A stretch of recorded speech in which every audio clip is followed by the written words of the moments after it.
The following content may contain elements that are not suitable for some audiences. Viewer discretion is advised. Welcome back to the Bard's Playhouse Presents Tales from Shadow Valley, Season 3, Episode 27, Go Together Like Peace and Karohtz. Thank you so much for joining us. Now let's bring in our wonderful cast. We have Eldritch as Khan, the Bloody Rizzolo. Always great to be here. What can I say? We're gonna win. Yeah, you are. Shane as Umbromancer Zeviid. Karohtz, more like Kakarot. It's over 9,000! And Elliot as Reese Guiltleaf the Heartseeker. Oh yeah, we're gonna kick butt. It's gonna be no issue today. As always, I'm Lumpy Bronzarm and will be your DM for today.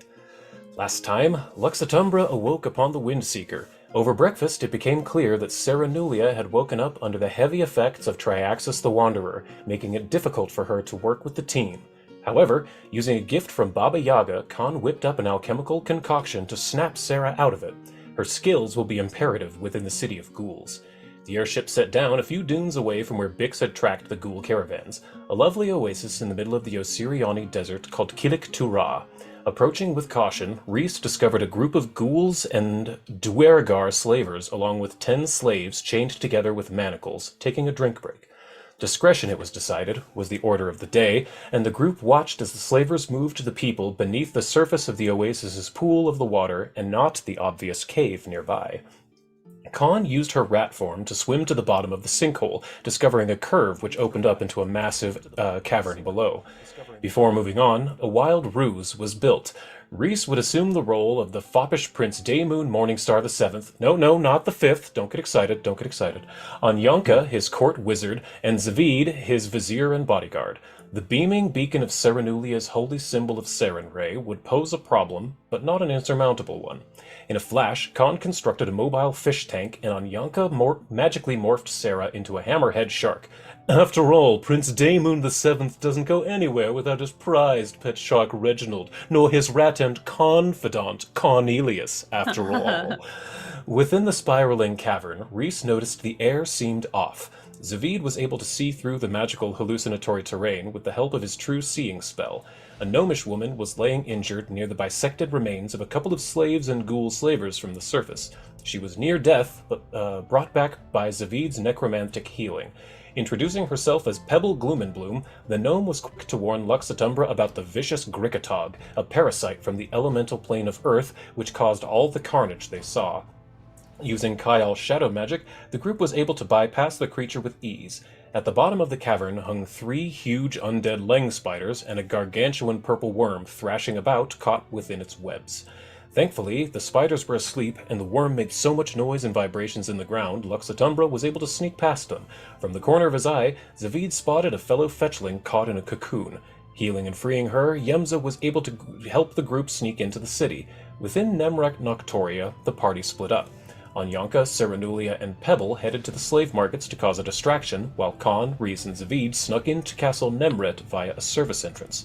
The powers of Baba Yaga flowed through Lux Et Umbra, allowing Khan and Reese to hide within Zevido's shadow as he quaffed a potion of invisibility. Within the castle, a lowly ghoul was bound and used to lead the group to his master. Through the castle, the ghoul led the way, passing gassed and awakened shadow guards, finally to the throne room. Within was a throne adorned with skulls and the gassed priest-king Kortash.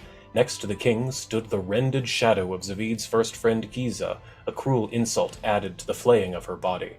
And at the king's right hand stood Lord Karohtz, usurper of the cult of Cabriri and the kingdom of Nemret Noctoria. As the ghoul puppet caused a distraction, Zeviid snuck behind the king, magically releasing him of his binding, then dropping an anti-magic field right atop Karotz's head.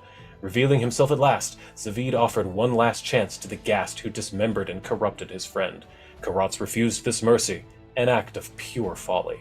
As Karohtz slowly realized his magics were not working, Khan and Reese leapt out from Zeviid's shadow. Can Lux Et Umbra finally turn the page on the last chapter of Zeviid's past? We'll find out shortly.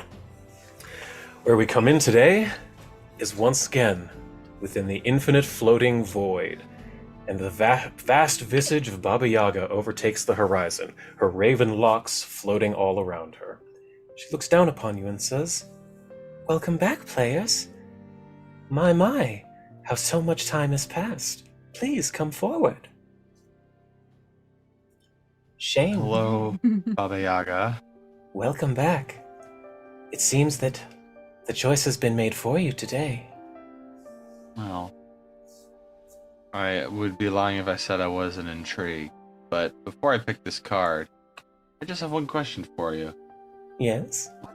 What are you gonna do after this?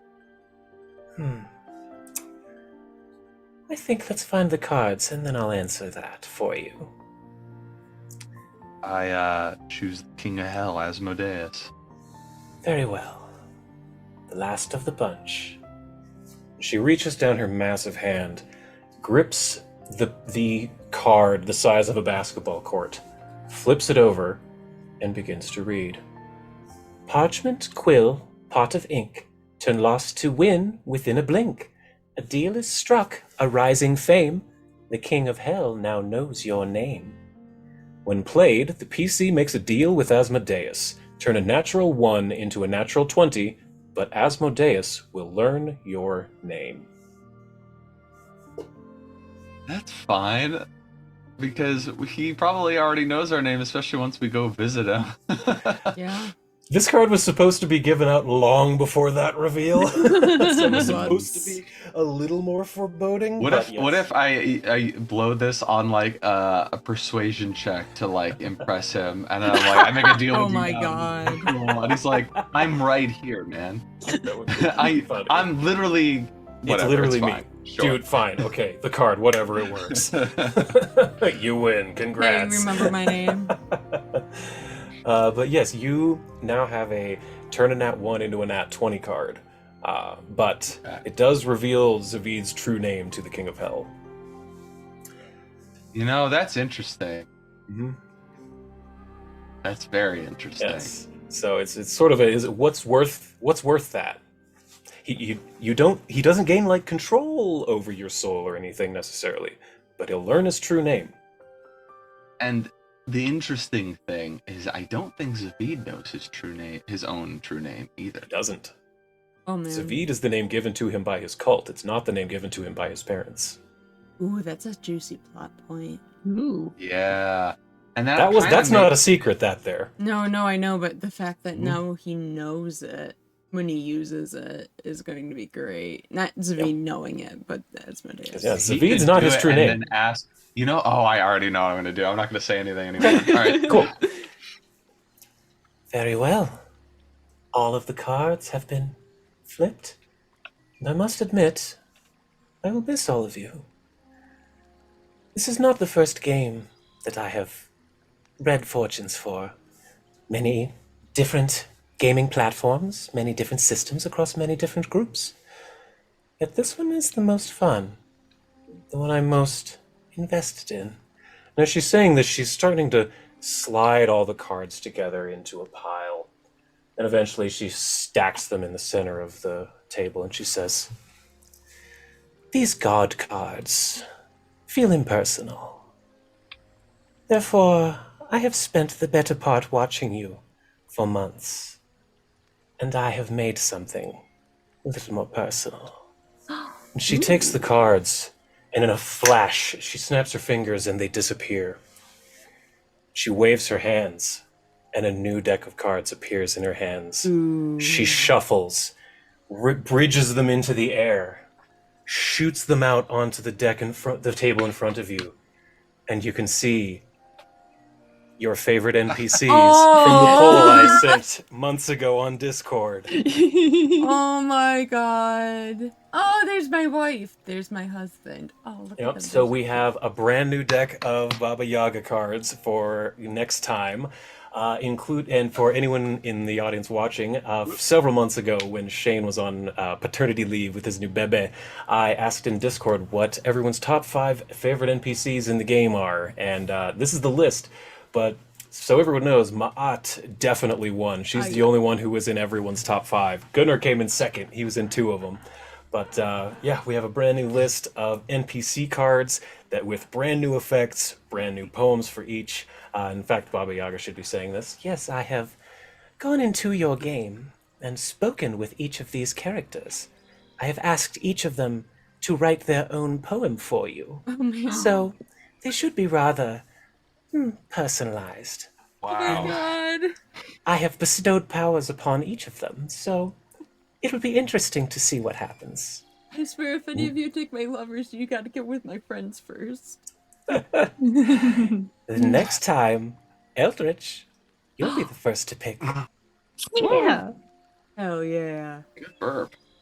But, ta for now. For now. And she Bye-bye. begins to fade into the background. So, I've been lying. It wasn't the last card. You That's scamp. the first time. I'm a That's rat the first time you've lied in your life and made it I pulled convincing. I pulled a sneaky on you. Alright. I'm gonna be right back before we get started Sure. to see if my wife is available to take my child. If not, I'll have her back in here in a second. So Not be a right back. problem. So, where we are coming in is within the city of Nemret Noctoria, the infamous ghoul city, full of undead ghouls, ghasts, and the like. There's been a giant upswing in the slave market as of late, with the ghouls from this city teaming up with the cult of Lamashtu to kidnap people in the sands, to use as food and as breeding stock for soldiers in the coming conjunction. Within this castle, it's become clear that the king, Kortash Kane, has had his mind bound by Karohtz, who is the leader, one of the leaders of Zeviid's cult when he was a child. But all of you have basically destroyed every single defense I set up for this guy. So, we're going to be coming in on a fight, but it's going to be kind of a blender, and it's going to be a lot of fun, even though it's not going to be much of a challenge, I don't think. So, I'm just kind of riffing for time here while Shane is gone in case he wants to, like, monologue or something. But it's going to be... First up is going to be Reese, but I really want Shane to be here when we get this started. So Same, because me and fellow DM have been plotting. There he is. Because I was first in line. So Oh, I was right. given a few ideas of what I Okay, could so- possibly do. I've been riffing for time describing the situation. You know the situation you're in. You've got your enemy right in your sights, anti-magic field around you. I need to give him flat-footed because he is that. And very first up is Reese. What do you do? So Reese is right making him flat-footed, right? Yeah. So I still have access to Zeviid's shadow. Yes, you're inside of it, and you're popping out of it right this moment. Okay. So before I pop out, I'm gonna go into the mysterious void and grab those underwater handcuff thingies. Oh my god, the manacles of water breathing? Yeah. Hell yeah, okay. Yeah, I'm gonna grab those and just like dangle them in front of his face, looking like, wouldn't this suck if something happened to you? And I'll probably do some acrobatics or whatever, but I want to quickly act and cuff him to his chair.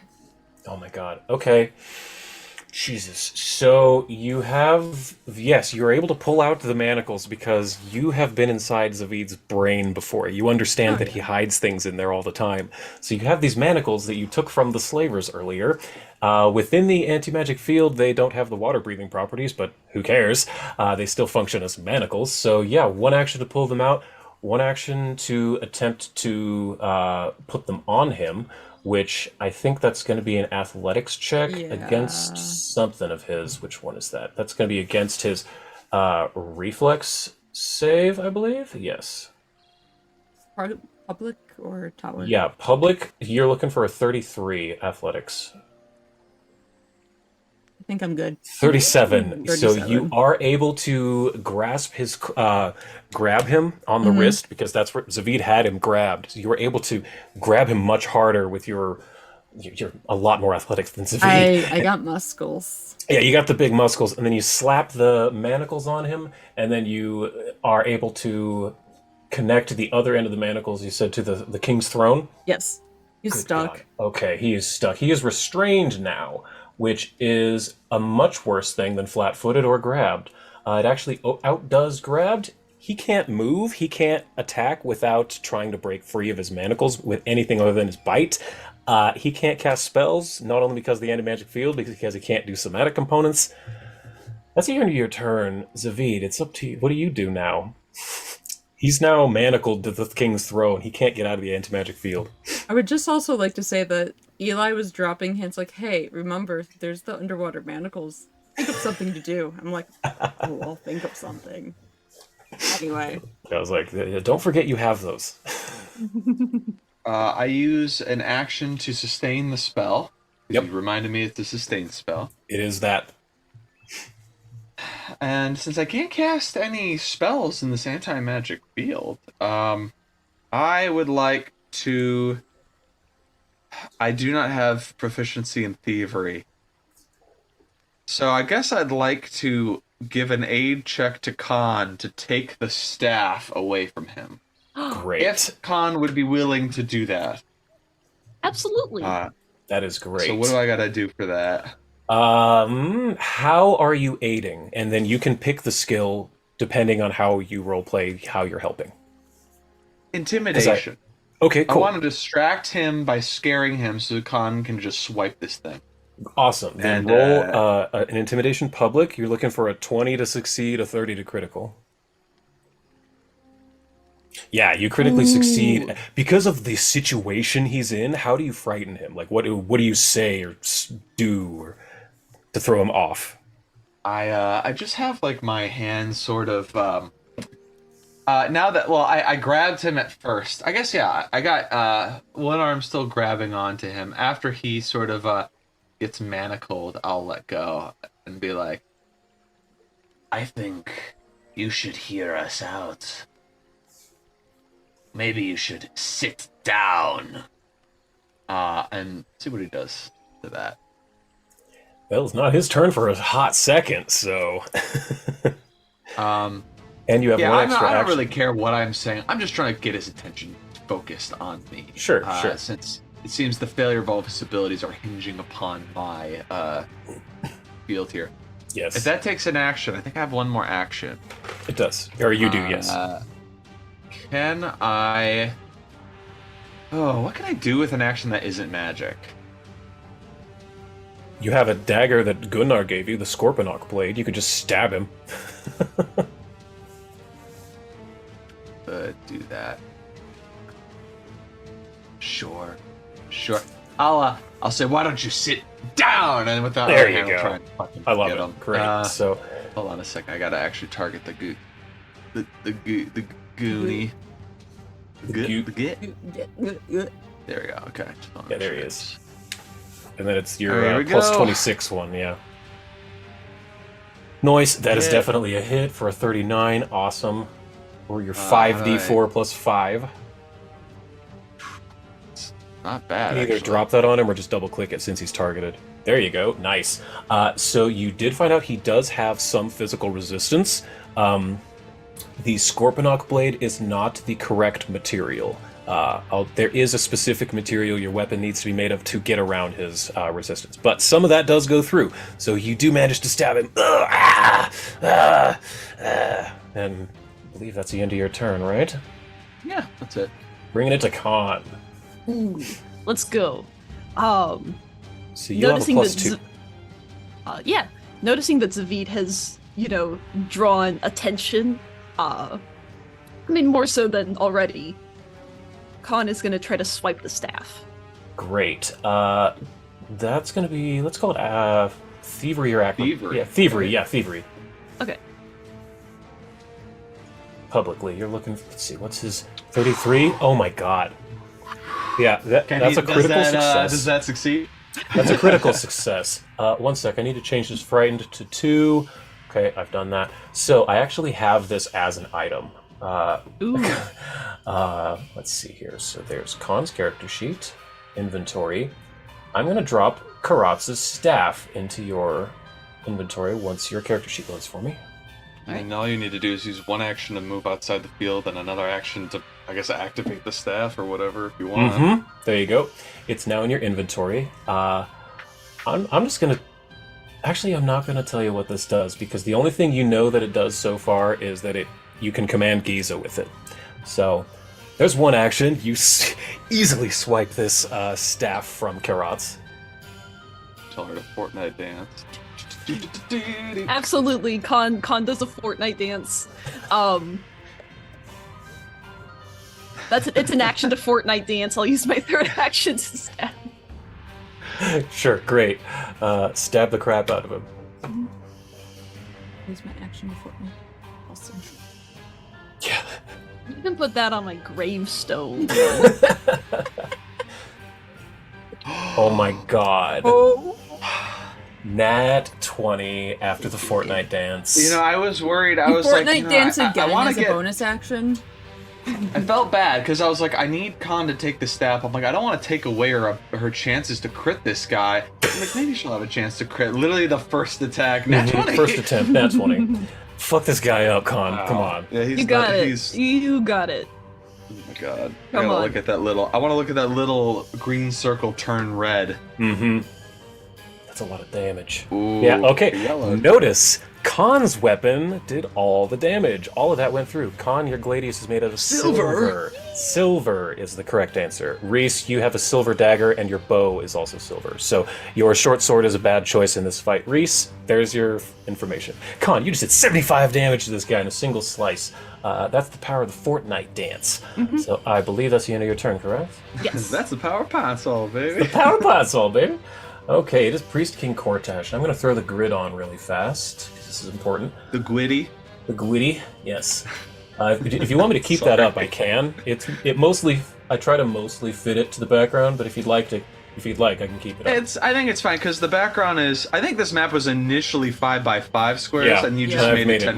more. So like, It's fine. as long as we Alright, know that, so- that's fine. He's going to go. Whoops. He was off square. 5. He's gonna go. Ow! Oh, I need to get out of here! 5, 10, 15, 20, 25, 30, 35. 5, 10, 15, 20, 25, 30, 35. And then with his third action, he's going to tap his staff onto this wall, and it is going to spin around, and he will disappear behind it. Did he disappear, or is he still there on the map? He's He disappeared. disappeared. Wonderful. Okay. I had a feeling there was something over there. It Mhm. just felt like there should be. It's basically a panic room. That's going to bring it to the end of the round. Top of it. Oh, I need to get rid of. Top of the round, Shade. Yeah, I need to get rid of those. I enter. I go. Hey, You Zeviid, enter. Mind if I help? That brings it to Giza. However, she is inactive currently. She was awaiting a command to do anything, so she actually doesn't get to do anything unless you attack her. It's literally written in her stats that right until she's activated, the only thing that'll make her do anything is an attack. So that's it. It's Karotz's turn. All he can really do is attempt to escape from his bonds, which is not very likely because he doesn't have athletics or acrobatics to escape. What a lazy bones. Mages, am I right? Yeah, oh my god, he can't cast. What can he even do? None of you. He didn't trigger that. He doesn't have his staff anymore. All he has is claws and jaws.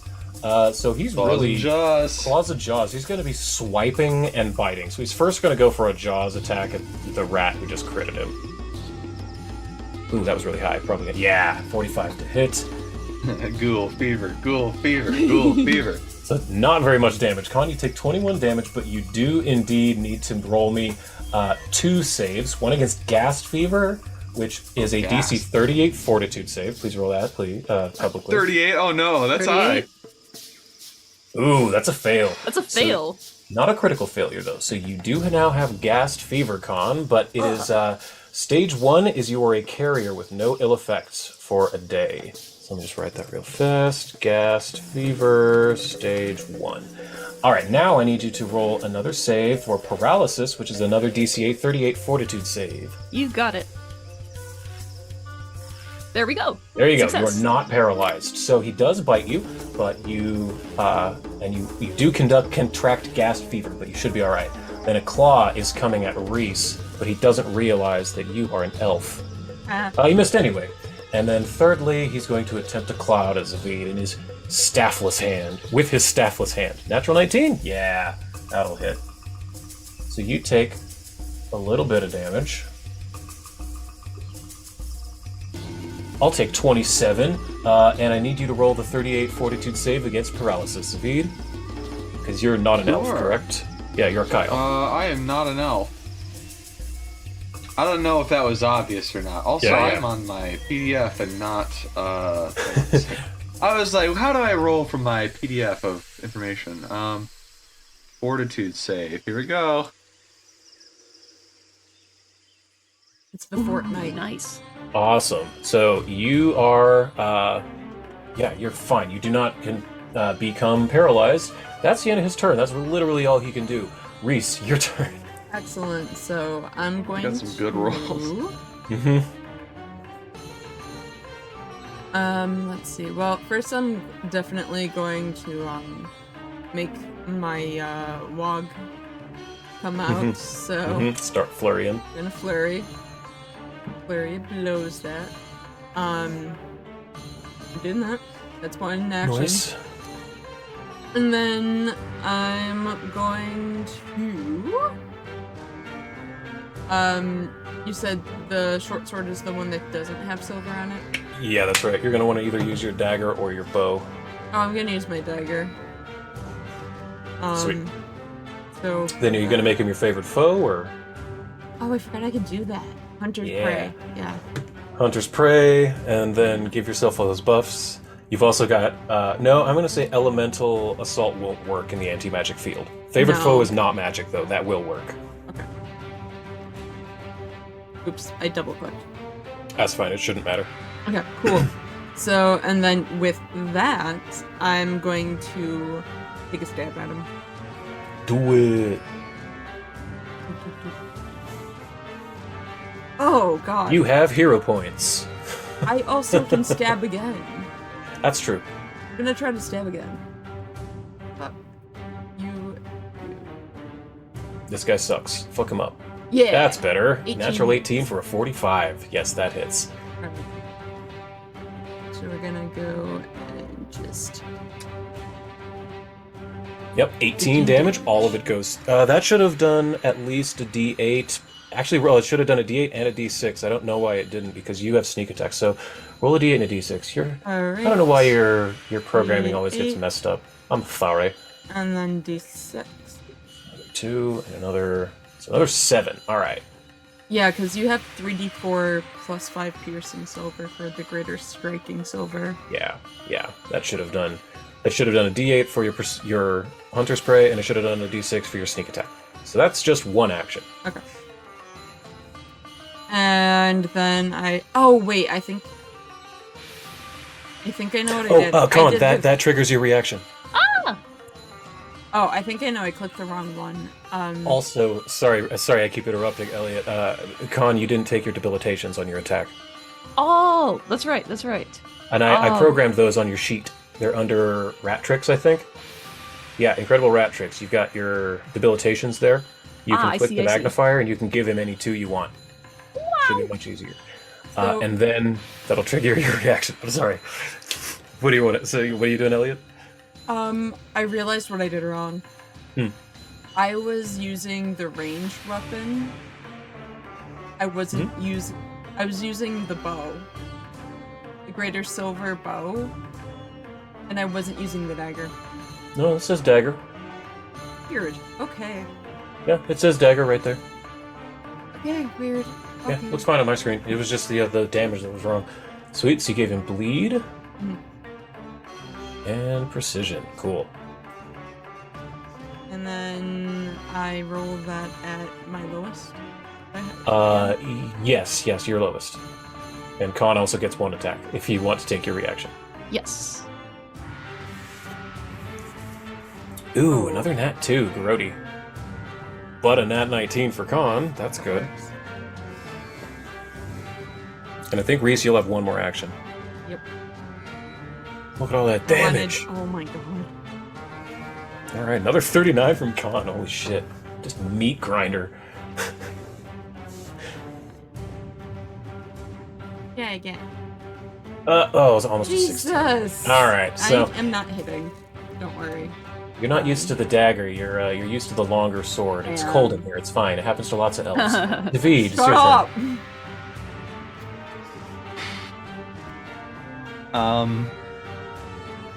Let me look at the combat tracker for a second. I need to see, when is this guy going next? He is before Reese. You've got a sec. It'll be Khan, then After the king. Khan, so me, after then Khan, and then him. I guess my idea is I have anti-magic built up, and that is probably scaring him. And it would be smart to keep it up while we're just killing this guy. You do have to sustain it. Right. If you I'm want wondering to keep if it up. I want to bother doing that, and if I want to do something different. And I think for the show of it, I want to do something a little different. All right. He I'm is going to, manacled, though. I'm going to let go of anti-magic field. Okay. I would like to use that action instead to take the staff from Khan, so Khan can focus on just fucking this guy up on her turn. Wonderful. Let me give you that. So I'll Khan's inventory. Karohtz' staff. It's under K. There it is. Over to Zeviid. There you go. Let me see. You can go ahead and There look is at that if you'd like. I would like to look at it in a second here. I also just need to make sure. Okay, there it is. That's the spell I was looking at. And then either this one or what is it? Yeah, it's this one. Okay. Let's see. And it's only 2. That might be very fun. A 10-foot wide, 30-foot long line starting from the target to the direction you choose. God. Uh-oh.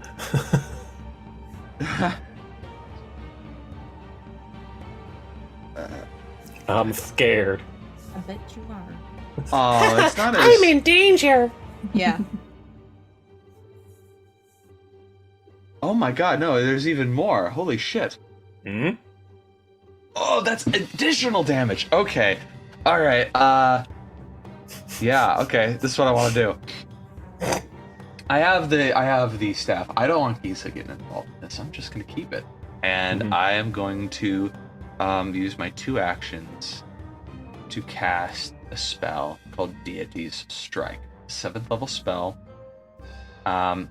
Their only requirement is that I have a deity, and I call upon Cabreri, a manifested version of your deity's favored weapon, which is a giant maw filled with teeth, appears in the air above and attacks the target.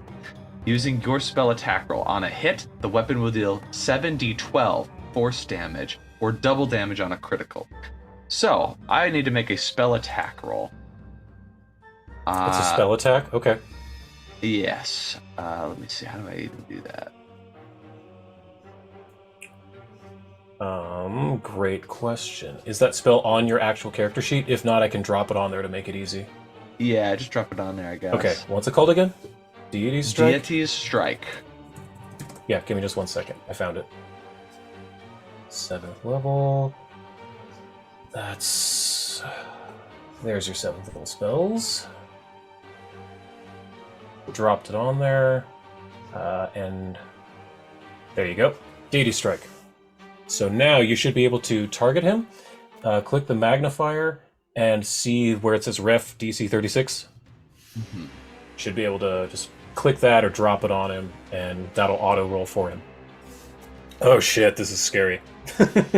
Yeah, I have an idea of how to do it. So I'm already targeting him, so I just have to drop the attack roll. There it is. Doesn't tell me what kind of roll this is. So It's a reflex click it. save. So you just click. You see where it says Ref. No, but it's an attack roll at first. You attack the target using your spell attack roll. That's the first thing. Oh, okay. Then use your telekinetic projectile roll, because it would be the same. Okay. Yeah, roll as though you're using telekinetic projectile, and if it hits, use the damage for Deity Strike. Okay. Oh, nat 19. Nat 19. Almost a crit. Almost. You know. Oh, well, no, that was a nat 1 to a nat 20. Never mind. Yeah. So this guy's gonna take this from the attack. Jesus Christ. 62 7 force. d12. 62 force damage. This is coming straight down like a beam from the heavens. It's attacking and blasting. Radiance, he now makes a reflex save.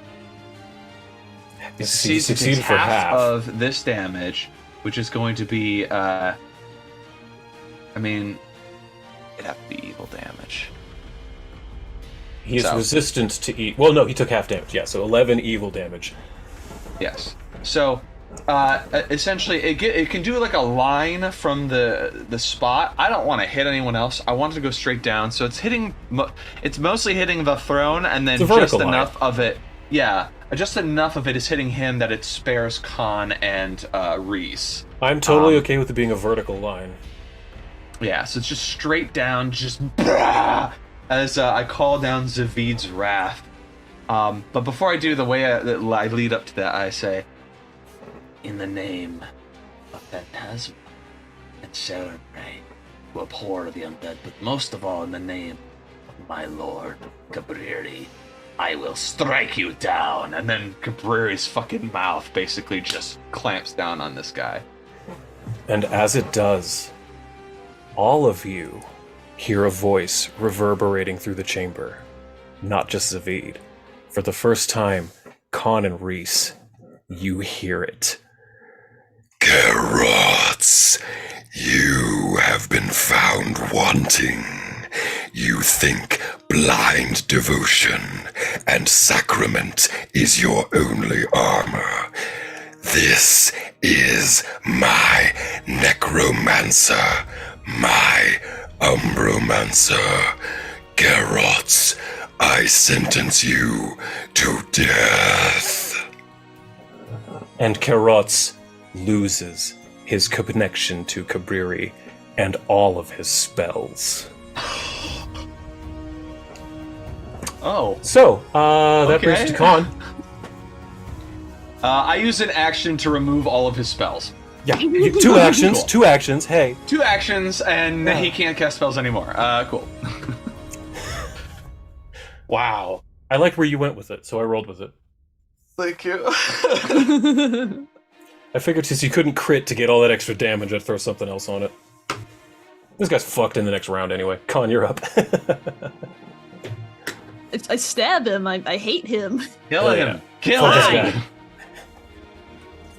Ew. No. No. You have 3 hero points, I think. Yeah. That's true. Well, do you? Yeah. Yeah. Don't waste him on this fool. Just make some more attacks. That's fair. It's all That's good. fair. True. He can't He cast is- spells. What is he gonna do? That's true. He can't cast spells and he's shackled to the thing. Actually, that would Oh. probably reduce his AC as well. Does it? Well, because he doesn't have his divine shit anymore. You know, AC minus 4, so would a 34 have hit him on...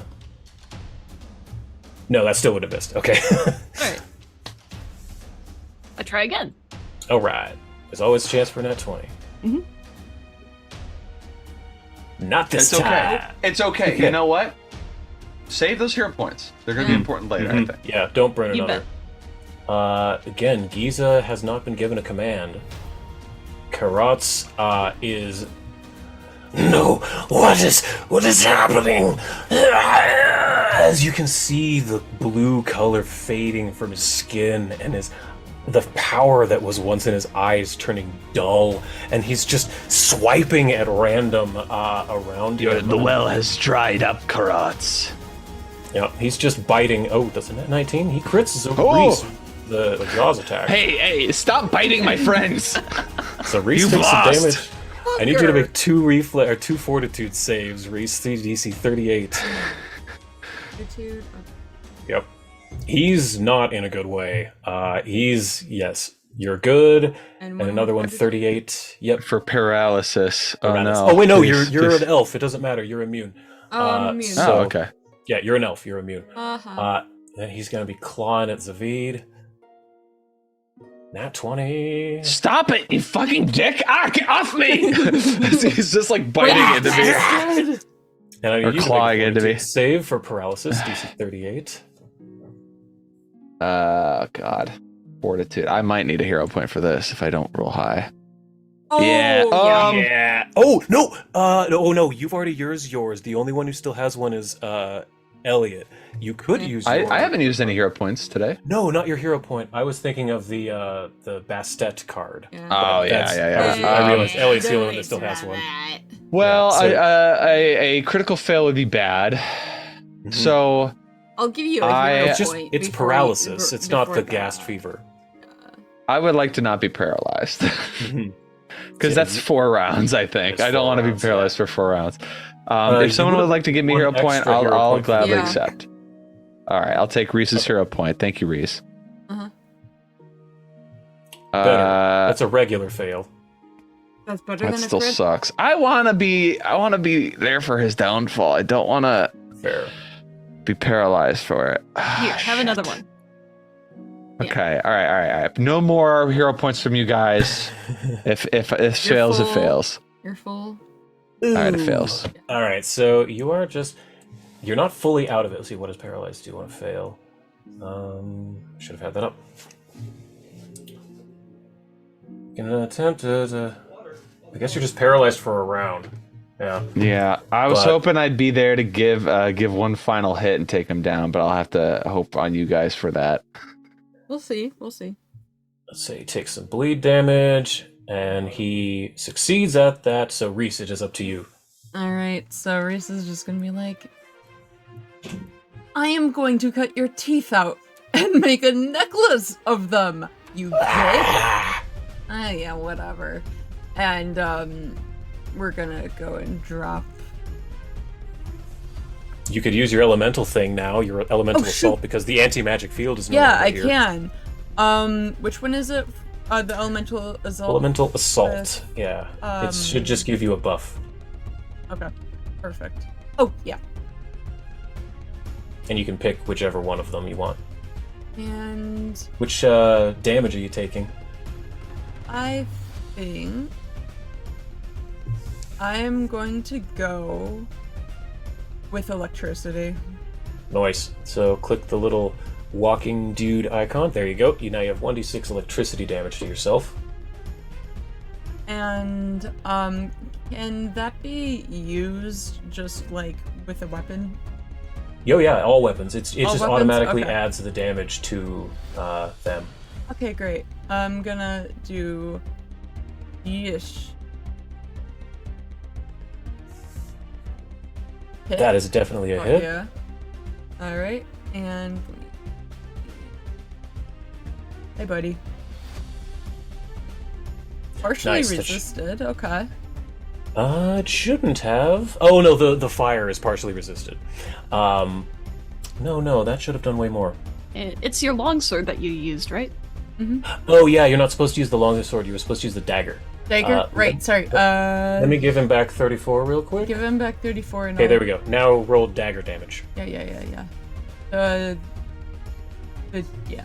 There it is. There we go. All right, now it all went through. All right. Roll one more d6. I realized you were missing one buff, so roll a d6 for sneak attack. 4. 4. So. Okay, he's still alive, but he's looking very bad. Green blood is pouring out of him. Ah, what are you? Ah, he's just flailing at this point. That's you still have fine. another attack at your maximum from your Yeah. Well, worry. nope. Yes, That's it gonna is. miss, but he tries to do like a cool flippy attack. He just does not make it. I'm like, all right, Like a what butterfly about knife. these? Miss and Yes. oh my god. You could. He does have a spell book on him, by the way. I'm gonna yoink that from him. Okay, give me an athletics check. Looking for a DC of 33. Okay. Publicly.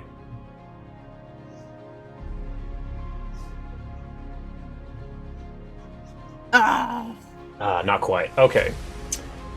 That makes it Zeviid's turn. You have Now, his staff. paralysis, does that mean I can't use any actions or I just have no movement speed? Like, what does that actually mean?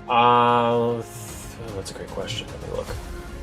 Because if it's literally you can't use any actions, then I skip my turn. There's nothing I can do, right? Right, let's check. But you just regular failed, so paralysis.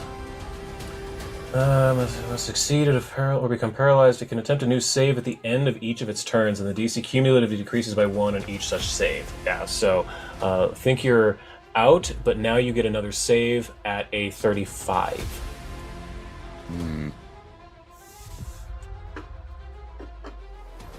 Yeah, still paralyzed, unfortunately.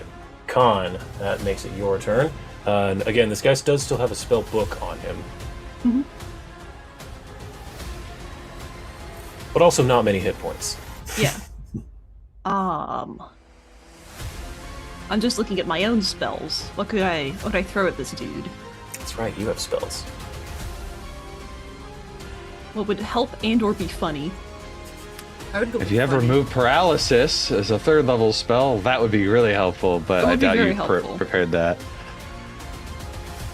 I only have detect magic, so I mean, organ sight. Yeah. That would,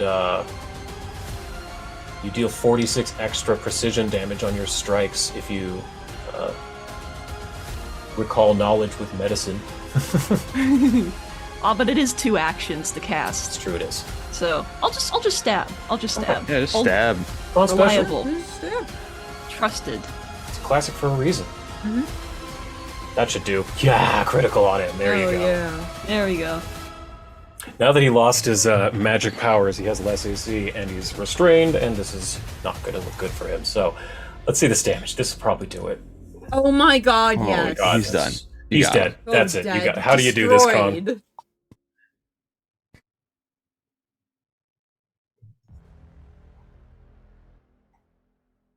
Zeviid is paralyzed and just kind of like looking down on this pathetic, rabid man, biting and scratching and clawing.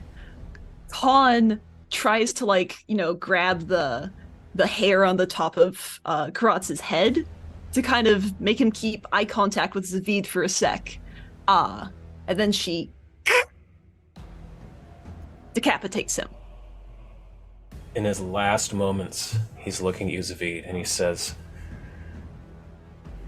"You will always be a traitor." And in response, I say nothing and go, As he dies, the magic fades from you, and you are able oh, to. I was going to say, I'm going to keep rolling every round until I get it. It's on a 34. This is on a 33. Yep, 30. I there you get go. it. 33. I get it after 2 rounds. Yep, you got it back. Okay, so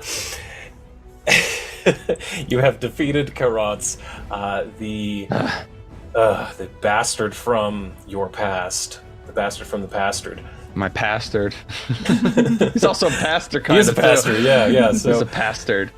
and again, this shadow golem that was formed from the rended shadow of your friend sits idly on the other side of the throne. I go to. She's not that big, right? Or like. She's pretty large. It's more like she's stretched out, like a shadow, like a long shadow at dusk. So she I is. see. Let me That see. makes What sense. she is? She is huge. Yes. But I have a photo of her here.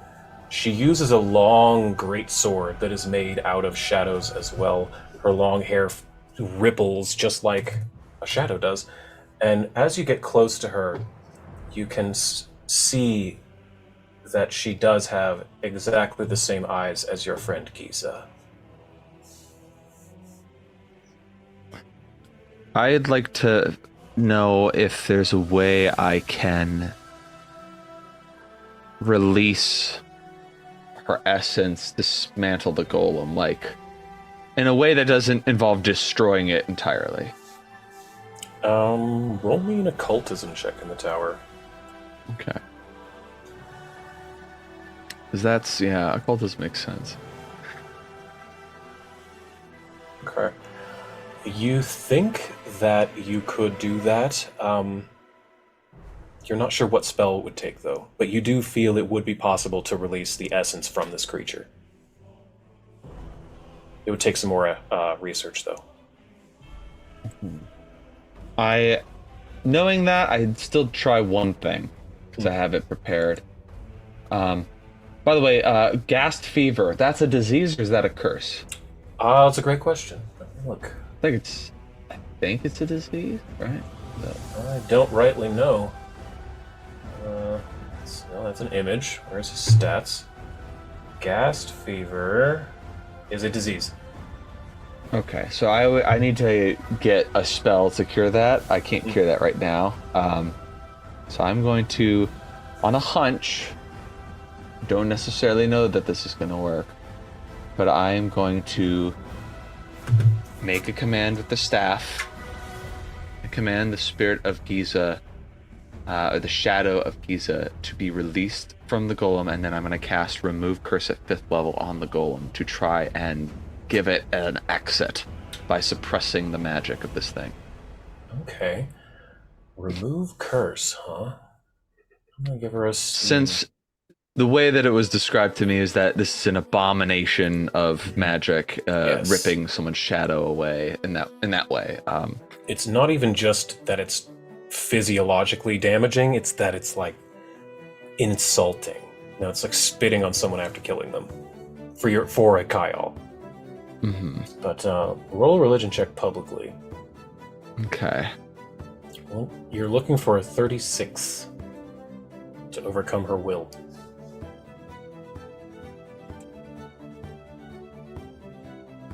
$40. That is enough to decurse what little magical apparati there are on her, keeping the shadows together, and you are able to unbind the shadows, undo the magic, undo this curse that was put on her shadow from what little physical essence there is to do so, and her shadow begins to fade out into the shadows around her. I imagine it's like a deflating balloon as like this more rigid form starts to shrink and the shadows fade away. Mm-hmm. And what is left is just a small, almost like a belt buckle, like a large wrestler's belt buckle, that you knew would be the magical focus of the golem that is now inert. I will pick up the buckle, and I think later I'm going to examine the staff and the buckle more in depth, and maybe incorporate that into the Ilkana golem. Mm-hmm. But like right now, I'm not concentrating on that. I'm going to turn around and say, "Well, looks like this was a success. Are you all right, both of you?" Mm-hmm. Yeah. Khan, I saw you got bit. Oh, this? I mean, I Let don't... me take a look. Don't move. I would like to make a medicine check to see if she has any diseases. Go for it. Oh yeah. Oh, she definitely has ghast fever. All right, so it looks like you contracted ghast fever. You're just a carrier today. Tomorrow I will fix it. But what's the next stage of ghast fever? What's stage 2 look like? It's damage and stuff. Ghast fever stage 2 is 3d8 negative damage and regains half as many hit points from all healing. So tomorrow you're gonna be in pain, and healing magic is not going to be as effective on you until I remove the disease. So today you're fine. Just try to not get your saliva on anyone because you are a carrier. Pretend you're like a were-rat, you know, and you could make other people turn in. That's actually not bad because you're fine as a rat. So don't pretend that. Pretend you're a vampire. And you could turn other people into vampires if you get anything on them. That makes sense. That makes sense. I guess that's not that far removed from gas. Pretend you're gonna turn into... Not pretend. Just know you're gonna turn into a gas and that you can turn other people into gas. Since that's kind of similar to being a and I should vampire. not do it. Yes. I don't know why I'm saying pretend like it's that far removed from vampire. Like, they're very similar. Anyway. I'm stressed out. I don't know if that's obvious. You never. King, priest, guy. Dun dun dun. Knock on the door, and I'll back up a bit. And a moment later, it does spin back around, and you see the priest king. It spins around halfway, so you can see into this little panic room. It's full of books and papers, a chair, snacks. It's really nothing impressive.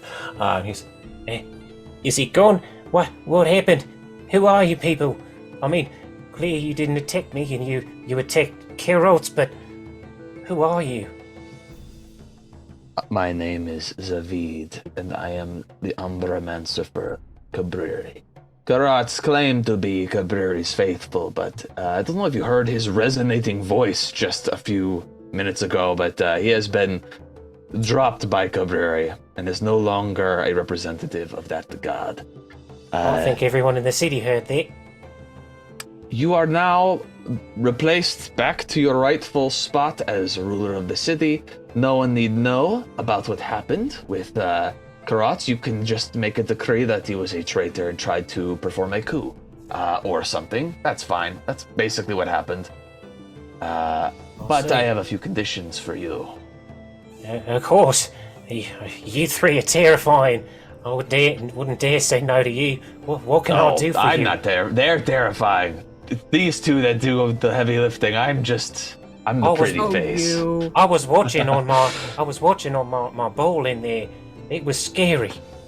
and you can tell looking at this guy that he's a very weak undead. He's a level 5 ghast. This guy is he's not. I'm looking at him. I'm like, so tell me, before we get into brass tacks here, why or how, I should say, did you become the ruler of this? What is the city's name, by the way? Nemret Noctoria. How did you become ruler of Nemret Noctoria? Well, it's hereditary monarchy, innit? I was born a prince, then my dad, he was killed in one of the ghoul uprisings, but I managed to get him put down with the armies, so I didn't really earn it so much, so to say. Do you have any powerful minions, underlings that you might admit to us that are probably a little bit more powerful than you? If they turned against you, they could perform a coup, much like Karohtz did? Almost definitely. There's plenty of people in this city who could take me in a fight. I took some jiu-jitsu when I was a teenager, but that's about it. And he starts like doing this kind of a thing. It's very unimpressive. All right.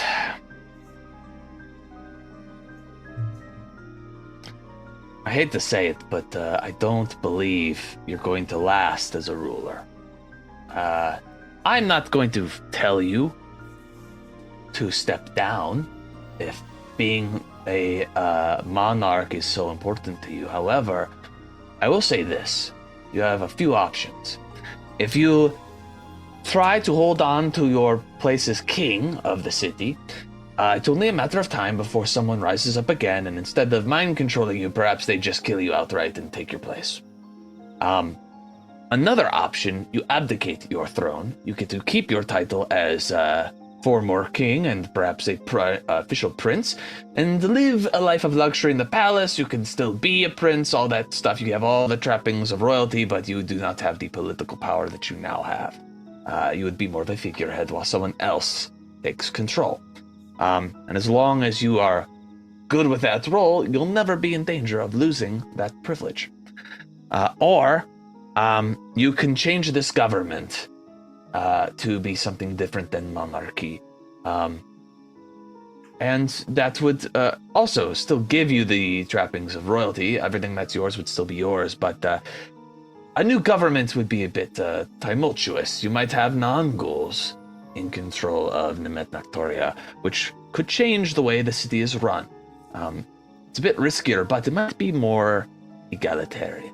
So, what do you think best suits you, Karohtz? Well, looking around here, everything that's happened since, and he's just kind of walking past, not being threatening or anything. Sure, yeah, I'll like slowly follow him at a distance.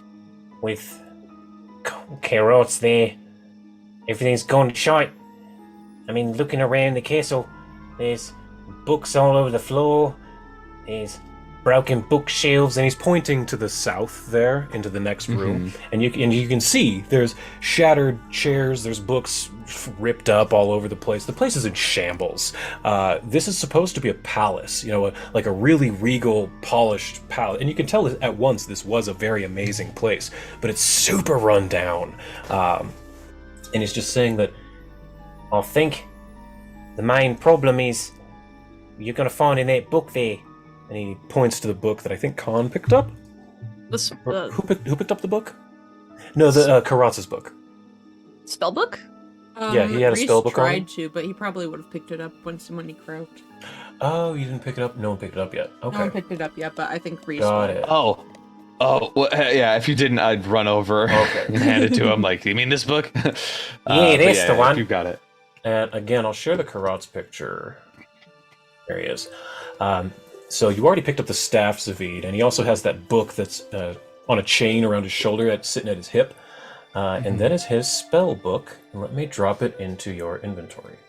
Karotz's spell book. There you go. I want you to open it up and just read it really quick because it's an interesting item. All right. I need to look at a bunch of things now, I guess. What's it called again? Karotz's spell book with a K. Okay. And you also have his staff. I do. Let's see. This spellbook says, this rugged, metal-banded tome never left Karotz's side. It was integral in his power grab of the ghoul city of Nemrit Noctoria. Every page of the spellbook is filled with page after page of the Bind Undead spell at every level from 1 through 9, and nothing else. This spellbook can be used to copy Bind Undead of any level up to 9 onto scrolls or into other spellbooks. In addition, pages can function as a scroll of Bind Undead of any level up to 9. The spellbook can only be used in this manner once per day. Damn. And Bind Undead, by the way, is also an arcane spell. So Khan, you could copy Bind Undead onto a scroll, feed it to Pipette, and you would be able to bind Undead. Holy shit. Even as a non-necromancer. More stolen knowledge. More stolen knowledge. But this Stolen is how knowledge. I grabbed the spellbook. I'm sorry. This has to stay in the Church of Kaburi. As I like realize what's in it. And I looked at Khan and very said, much I'm really Kaburi sorry. knowledge. I can't let this leave. I'm so sorry. If you want to figure this out, you'll have to figure it out on your own. That's fair. That's fair. This is a religious relic, is it not? Yes, and also it has a lot of necromantic secrets, and that is anathema to me. I cannot let it leave the church. But it's I'll let you know. It's not that hard to figure out once you know it. You have to just it's figuring it out the first time, and then it's really just how do you scale it up from there. But yes, now you have this book that you can use it as a 9th level, but you have to roll for scroll usage, essentially. Yeah. And I'm out of game. I'm sorry for swiping. It's literally one of the only two things I'm not allowed to do. I'm not allowed to desecrate someone's grave or marker or whatever, which is kind of interesting since you're making undead. Like, why can't you do that? And I cannot share necromancy secrets with people. And the fact that this is stolen knowledge and a book of secrets, I'm like, all right, the one time this comes up, I have to role play it. Sorry about that. Well, that's fine. That's fine. Let's see. This And then you one, also have though, the the staff. You can expend a number of charges from the staff to cast a spell from its list. There are 4 spells, 2 at 5th and 2 at 6th. The mesmerizing gemstone caps the head of this handsomely crafted wooden staff that you wield. You'll gain a 2+ circumstance bonus to checks to identify enchantment magic. And the spells are Command at 5th level, Crushing Despair at 5th level, and Dominate at 6th level, and Feeble Mind at 6th level. And it says the ghast Karohtz took over the ghoul city of Nemert Nocturia through the subtle use of enchantment and necromancy magics. This staff was integral in his power grab. It also acts as a focus for his control of the shadow golem Giza, who is no more. Yeah, well, she's no more, so yeah. Yep. All right, cool. I think he would go around town every week when we would take the ritual feeding. And he'd be taking that book and he'd be reading blessings to everyone in Nimrit.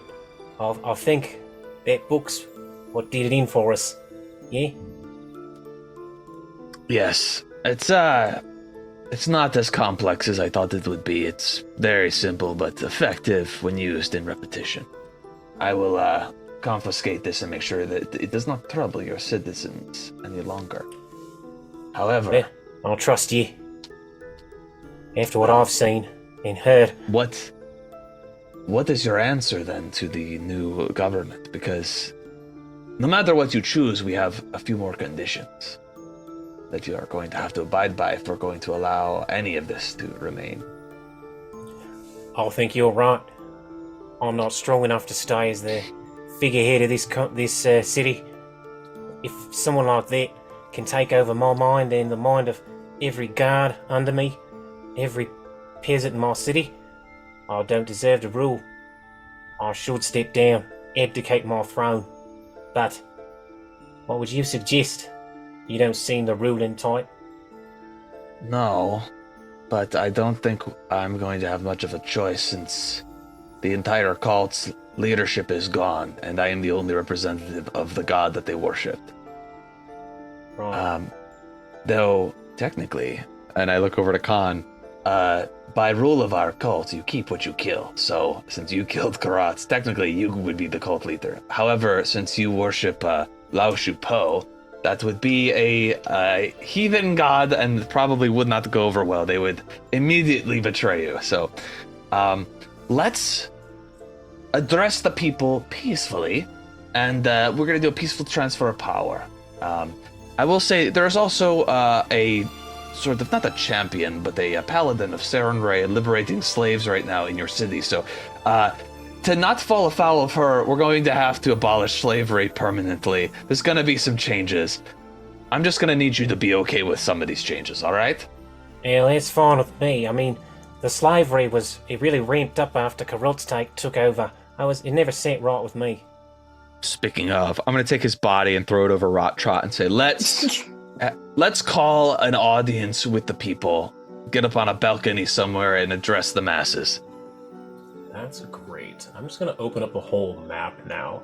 Mm-hmm. Scoosh. It's humongous. And the king says, Yeah, I've got a teleporter circle that'll take us to where I'll give my decrees. and I don't actually have a map for that, but he will walk you through this whole place, and fantasy grass is lagging. It's a bit of a walk, but he takes you through this broken down library. There's books everywhere, smashed up bookshelves. There's a gross bathroom with a overfulled tub. You pass rooms that are clearly used for cooking and food storage that are just rotting. There's a hallway with what was once security traps that have been broken and due to mismanagement.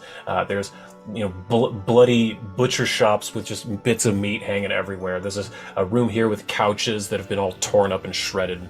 He finally brings you to this circle here and says, Well, I guess this is as peaceful as this city's ever gonna get. he smacks the floor with his staff, and a light appears, a green light overtakes you, and he does bring you to the top of the castle on a balcony overlooking the main square, and you can see down below. I'm just going to show you that. Let me see. There it is. You can give me a perception check. All right. In the tower, or in the tower, everybody. Mm-hmm. Okay, Fantasy Grounds is going to chug here for a second. Sorry. chugga. Chugga, choo-choo. But as I'll just describe what you're seeing then. So for a moment, you're walking out to the balcony. You can see the entire city out in front of you. And let's see who rolled. Khan, you notice that out. Oh, geez, where did it go? I need one more thing. Sorry. You see out in the market that there's a lot of hustle and bustle, and there it is. So I need to make it larger. Sorry if this is taking so long. Thank you for your patience. There we go. There's a lot of hustle and bustle in the town below, but Khan, you notice that in the market square, there seems to be a lot of what could have been commotion, but you notice there's a lot of ice all over the main square. And you see that a large group of ghouls is completely frozen in ice, as well as 2 Duergar who are not that large. But you see that a group of several people are solid frozen in ice within the market square. There's a large wooden podium stage kind of thing that is empty. Give me a society check, Khan, right. Or everyone if you point that out, then everyone can roll society. Yeah, she points towards the whole mess of ice, like, I don't think that was there before. Yeah, we live in a society? We live in a society. Reese coming in hot with a 48. You recognize that is obviously a slave auctions block with a big group of people who were at a slave auction. But now they're all encased in ice. Ooh. Love it. Yeah, I want you to give me straight intelligence checks publicly. I just want to see if anyone remembers.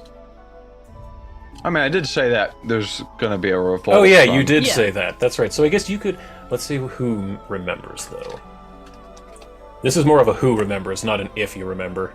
Gotcha. Or Zeviid, no. Ooh! Nope. So, Reese, you remember that Anyanka is a winter witch. She commands ice powers. Oh.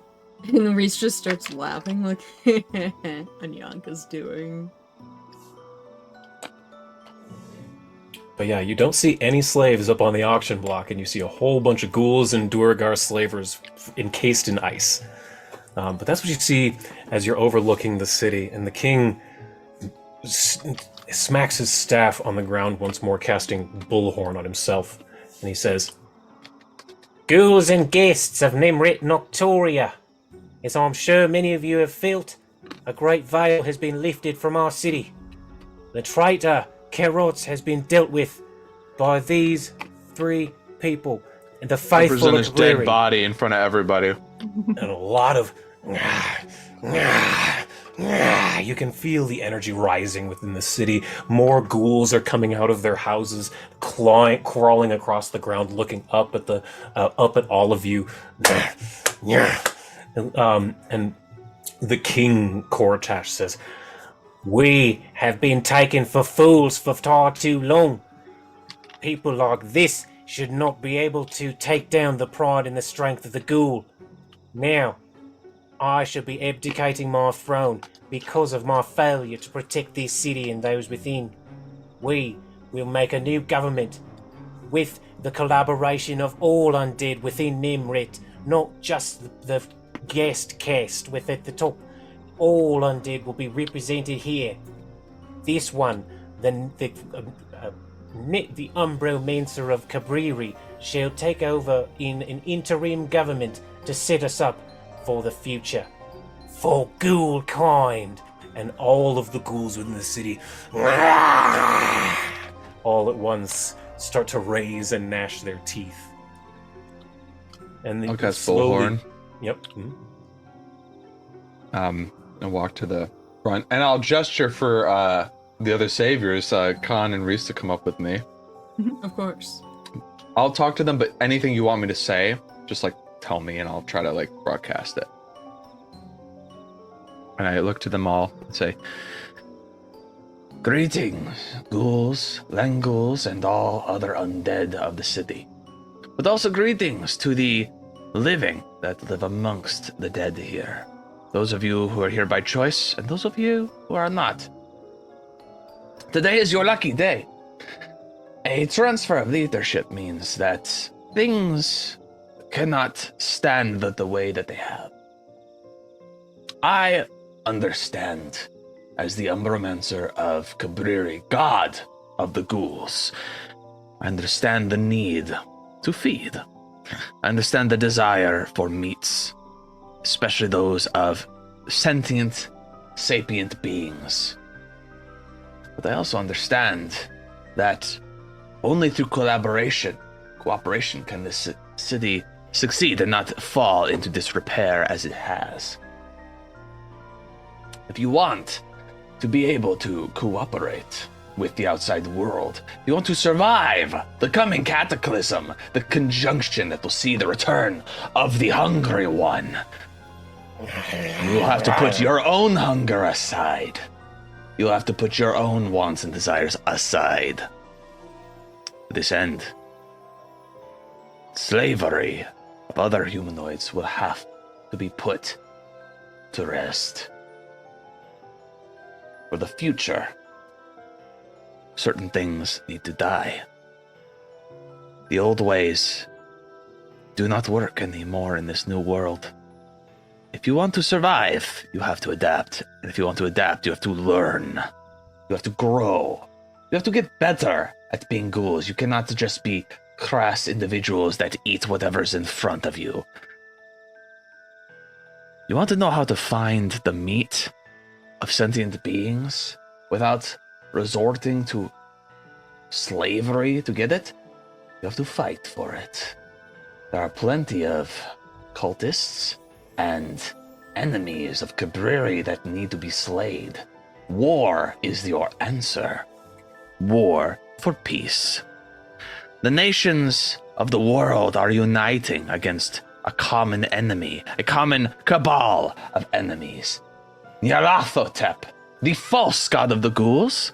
Some of you Lengos understand he has abandoned you to awaken Rovagug. The false one. The false one.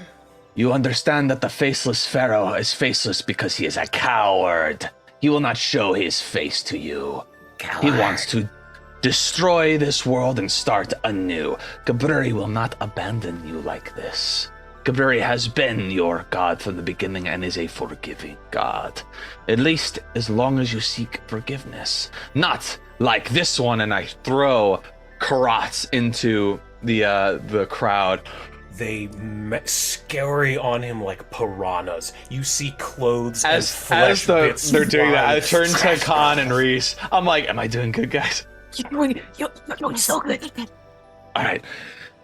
This one sought to subjugate. He sought to make you his slaves. Now you understand why we can't have a system like this. You have to be on equal footing. You need to see each other as potential allies, not just as potential servants, potential slaves, potential meals. The meals you should seek are those who are the enemies of Cabriri, the enemies of your god. Who Cabriri allies with, those are people who are safe from your hunger, right? And then I'm going to list, using my brochure as a bit of a reminder. Yeah, you hand out pamphlets. That's what recent We're content. throwing the brochures yeah. off of the, Yeah. handing off them of the Mardi out. Gras. Yes. Followers of Urgathoa, especially Urgathoa. Cabriri hates Urgathoa. All my homies hate Urgathoa. She sucks. The Pallid Princess. And then I'm going to be like, yeah. Basically, if you're a follower of Urgathoa, Lamashtu, Nyarlathotep, these are people who follow them, fair game. People and like there's ways to figure out who's followers, but especially if people are fighting on behalf of this cultist, hunt them down, make meals out of them. And it, Go ahead. yeah, basically you can't. There's no more farming. There's no more slavery. It's conquest only. So like I'm changing it. Like I think this is very much still. I mean, it's chaotic evil, but it's like in a way where it can now you can coexist with Sarenrae at least temporarily. Like Put a leash you can on. work alongside people who hate your guts and you hate their guts, but don't worry, Cabriri's got your back, and Sarenrae's not going to overstep because you're fighting for a common cause. Is essentially what I'm trying to get the masses to agree on here. And as you're saying this, you can see that small chunks of Karotz's flesh are being handed out to every person in the crowd. And each person, it's like a cake in an office. You know, everyone is getting a piece. Each of them is devouring it in their own turn. And they all, after he is gone, bones and all, they all finally... And I'm telling you guys too, next to me, I'm like, this is really normal. He like subjugated them, so now this is them getting their like justice, you know. Just desserts, kind of. As the flesh is finally devoured, this crowd of ghouls, lenghouls, and other zombies, skeletons, and undead look up to you. And they all put a claw in the air and go, "For Cabriri!" And a roar goes up from the crowd. We all think they went well. Yeah, I'll wrap it up by just saying a few of the policies. Basically, what Kortosh's role is going to be. I mean, he's your royalty. He's been loyal to this city. He loves this city. He has taken responsibility for his failure by abdicating. He should still be treated as a prince. And he's going to be doing what he can to help. And then I'm also going to like call for an audience with the other leaders of the city, leaders of the faiths that are here. Anybody who's like in the Church of Cabrera who is like an actual like, you know, cleric or something, I need to see them. Basically, I'm calling a leadership meeting because I need to figure out who's going to take the next like power, and it needs to be someone who's on board with everything I just said. Great. I think this is a great place for us to take an intermission, Yeah, however. definitely. Yeah? We're all running to that? Great, so we're going to come back in about 10 or 15 minutes. We just fomented a coup. Well, undid a coup. You double cooed, I guess? It's a cuckoo. Yeah. It's a cuckoo. We went cuckoo this session. We all went cuckoo this session. So we'll be back in about 10 or 15 minutes. Hope you'll join us then, and we'll see where this goes from here. Holy crap. Bye.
We're live again. Hello, everybody. Hey everybody, welcome Hi. back. Thanks for being with us.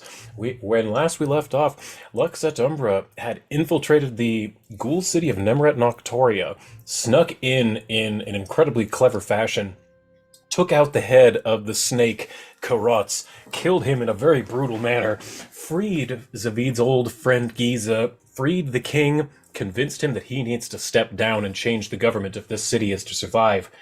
And they spoke to the people, the ghouls of Nemret, and told them that a peaceful transfer of power is about to take place, and a moot has been summoned within the king's throne room. And that's where we're coming in. You see in front of you that there are several guards have been reposted, the watchtower shadows and a couple of ghouls out at the main door, but they're paying none of you any mind because you're welcome here now.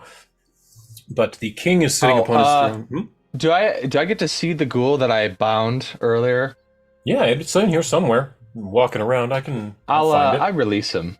Okay, great. I'd be a hypocrite if I kept him bound after saying That's fair. slavery's bad. Yeah. Yeah, so you're able to release him as you're walking around back to the throne room. And as you are summoned here, you see that there are 3 people standing within this room. The first is what appears to be a patchwork, gray-skinned man in fairly dapper clothing, a blue jacket with nice golden buttons. He wears a somewhat gaudy crown for how garish the rest of his, or not garish, but how patchy the rest of his clothes are. And then there is a much shorter person who appears to be a ghoul of some kind, but also is very clearly an Isoki, a rat folk, with a crown on as well. And then there is a beautiful elf woman, again, patchwork, who wears a shredded gown but has beautiful tall blonde hair and a crown within. And the king beckons all of you and he says, Ah, yeah, Lux Et Umbra, the ones who facilitated this moot. Please come forward. Allow me to introduce all of you to the representatives from Nemret Noctoria. And he walks over to the gray-skinned man and says, This is Prince Joe Gex, representative of the Fitchlings in their quarter. May I present to you now Duke Bortic Richrag, who is the Duke of the Ghouls within the Ghoul sector. And, of course, can't forget about the lovely Duchess Shalia Valana, who is the representative of the Zombie quarter. All of you, please welcome Lux Et Umbra. They will be our officiants here today. And let us get started. and each of them looks to all of you and they bow, and the Duchess gives a nice curtsy as she has in the photograph there. But she's very clearly a zombie, has been kind of sewn together by parts, and Prince Jogax is probably more than a zombie, but he's definitely got has had parts replaced. He doesn't seem like just a straight zombie like the Duchess. And Duke Bortic is definitely a Isoki who has become a ghoul or a ghast. I give them each a polite sort of half bow in response to their, deference, and I'll thank Prince, or I guess I should say King Karohtz, if you don't mind. The honorific still applies even if you are a former king. I appreciate that. It is very polite of you. I'm having my servants bring in chairs and a table for us right now. That's why things are just appearing in front of you. Yeah. There are I'm invisible gonna- ghouls who are bringing in all these chairs then. And oh, look, that one's way too big. Why would you bring in that big chair? That's crazy. To help sort of set things up, I'll out of my bag of colding. I think I had more than just what I had given. That person would probably come back by this point. Oh yeah, they and didn't- I found the item here. I dropped it in chat. That's what all you have. Cool. Let's see. Yes. So all of the stuff that I have, other than the pickled halfling feet, I think that was that's all gone. That's gone. But the fairy veal, the lizard folk tailet mignon, the human bacon humacan, and the Kyle sausage is all presented. And Yes. I'll say, this was my initial intention. Come here was to have an audience with the leadership here. So this makes that a lot easier. And I kind of help set the table here with these humanoid meats. And then the fairy veal, I go, this is particularly high quality. So please don't all eat it at once. I want to make sure everyone samples it. Everyone, and I look over to Cyrnula, I'm like, everyone who eats this stuff because they have to, I should say. And the king sits at the head of the table. The duke, the prince, and the duchess each. Why are these all at the bottom? I need to bring them to the top. There we go. They each take seats near the corners. I think Cyrnula is probably going to sit this one out. She's going to be kind of That's brooding over in the corner. That's totally okay. Anyanka sits at your left hand, Zeviid. Yeah, sure. Now then, Yeah. this is quite the feast you've presented. I appreciate that greatly. And the prince and duchess and duke all as well bow. Yes, this wonderful spread we have here. Have not seen fairy veal in a very long time. Yes, this, I think this will make quite a fine meal then. All right, dig in, I suppose. And I kind of look sadly at Reese and Khan and be like, I don't have anything that's not humanoid meat. So do you guys have rations or something? I don't think they have any like regular food here. I probably have some rock candy in my pocket still, so I'm just gonna like pull some candy out and just eat it. Rock candy. Yes. I'm gonna eat rocks. I'm gonna take part in the Kyle sausage as an offering to Cabreri, and I'm not going to reveal on my face how fucking good it tastes to me. I'm going to just. I be want you to like, make a deception check. Yeah. Yeah. Oh, I have to eat this. Oh, woe is me. But actually, It's been it's very tasty to me. It's been a long time since you've had Kyle meat. Well, The last yeah, time it's was been in a the few Dark months, Land. yeah. The Dark, Yeah. whatever that was. When you got Rot Trot. So yeah, roll a when deception check. when I got that, holy shit. Yeah, that was like level 5. It's been Okay. a hot second. Oh, That's yeah, pretty you good for me. Yeah, that's pretty good. I mean, if you guys want to roll a perception, or I guess that would just be against your DCs. Con, what is your perception DC? It's 36. Oh yeah, Con, you can tell he's lying through his teeth. Oh, I can And absolutely tell Reese's is too. probably higher. Yeah. Mine's 25. Yeah. I get He's it. making a show not- of not liking it. Yeah, or rather, if I guess I know I'm gonna like it. I think I just want to try and pass off my sort of the pleasing taste and how that's affecting me, as I'm pleased with the circumstance that happened, you know. But obviously, like, you guys can tell that I'm like, I usually hark down food. I'm like savoring this. I think that's my tell, where you're like, oh, he likes yeah. that. Oh, this Yeah, is so bad. He's eating very slowly for once. Yeah, you know, I kind of have to eat this, and I'm like, I just have to eat it. Like, and I do that like, Anyway, I kind of, as we're like kind of like getting introductions, I sort of want to talk about our group and sort of the journey we've been on, and like introduce ourselves and sort of get to know these nobles. Nobles love chit chat. I look to Reese to help guide Yes. Yes, the absolutely. conversation. So can I give Reese an aid to like do Yes. society? Yeah. I'm gonna say the meat is your aid. So Reese, you can take a +2. And you know what? Okay, actually, here's what I'm gonna say. The meat will give you advantage, Reese. Zeviid, come up with how do you aid with a skill, and then roll it.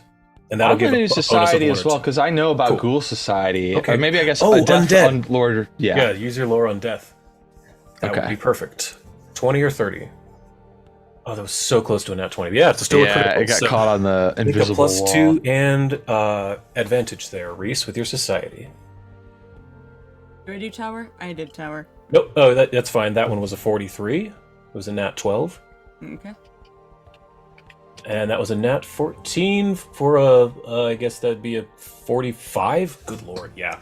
So, you are enrapturing these people. They are the hoitiest of the toity. Oh yeah, because Reese still that has fairy his veil- voice on, by the way. Oh, you're still Prince Daymoon, Oh, Morningstar yes. the Seventh? I'm still Prince Daemu.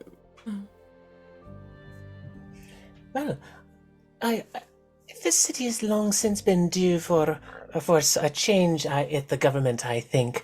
But I think social standing should definitely be kept. The elf woman, the elf zombie woman, is trying to talk like, yeah, it doesn't really matter who leads as long as she still gets her life of comfort. Is kind of where she's is where her focus is. She doesn't really care who the leader is. The prince, the Kyle prince, seems very pleased that a fellow Kyle, is the one who took out Karohtz. He keeps looking over to you and saying things like, well, we have the Karohtz, not Karohtz, the Kyle sector has been very up and coming lately, and I think it would be best if we had like a governor or something, an interim governor from maybe an election, and then the rat folk ghoul pipes up and says, "Of course you want an election. The Kyle court is the largest in the city." And, they keep on going back and forth on this governmental stuff. And if any of you have anything to throw in, they're just sort of, going back and forth in circles at this point. Political circles.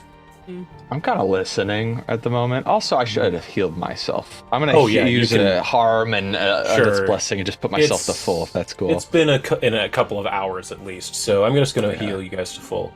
That's no problem. Cool. I was like, I don't go to this table bloodied. No. That's bad form. Yeah, also, you would have had that's time going to to make figure the that. Ourselves ghoul up. start doing this. Mm-hmm. You know, like, I don't need that. I don't need that heat. Yep.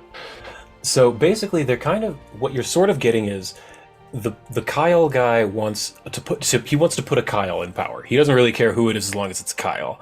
The elf zombie doesn't really care who's in power so long as she stays rich.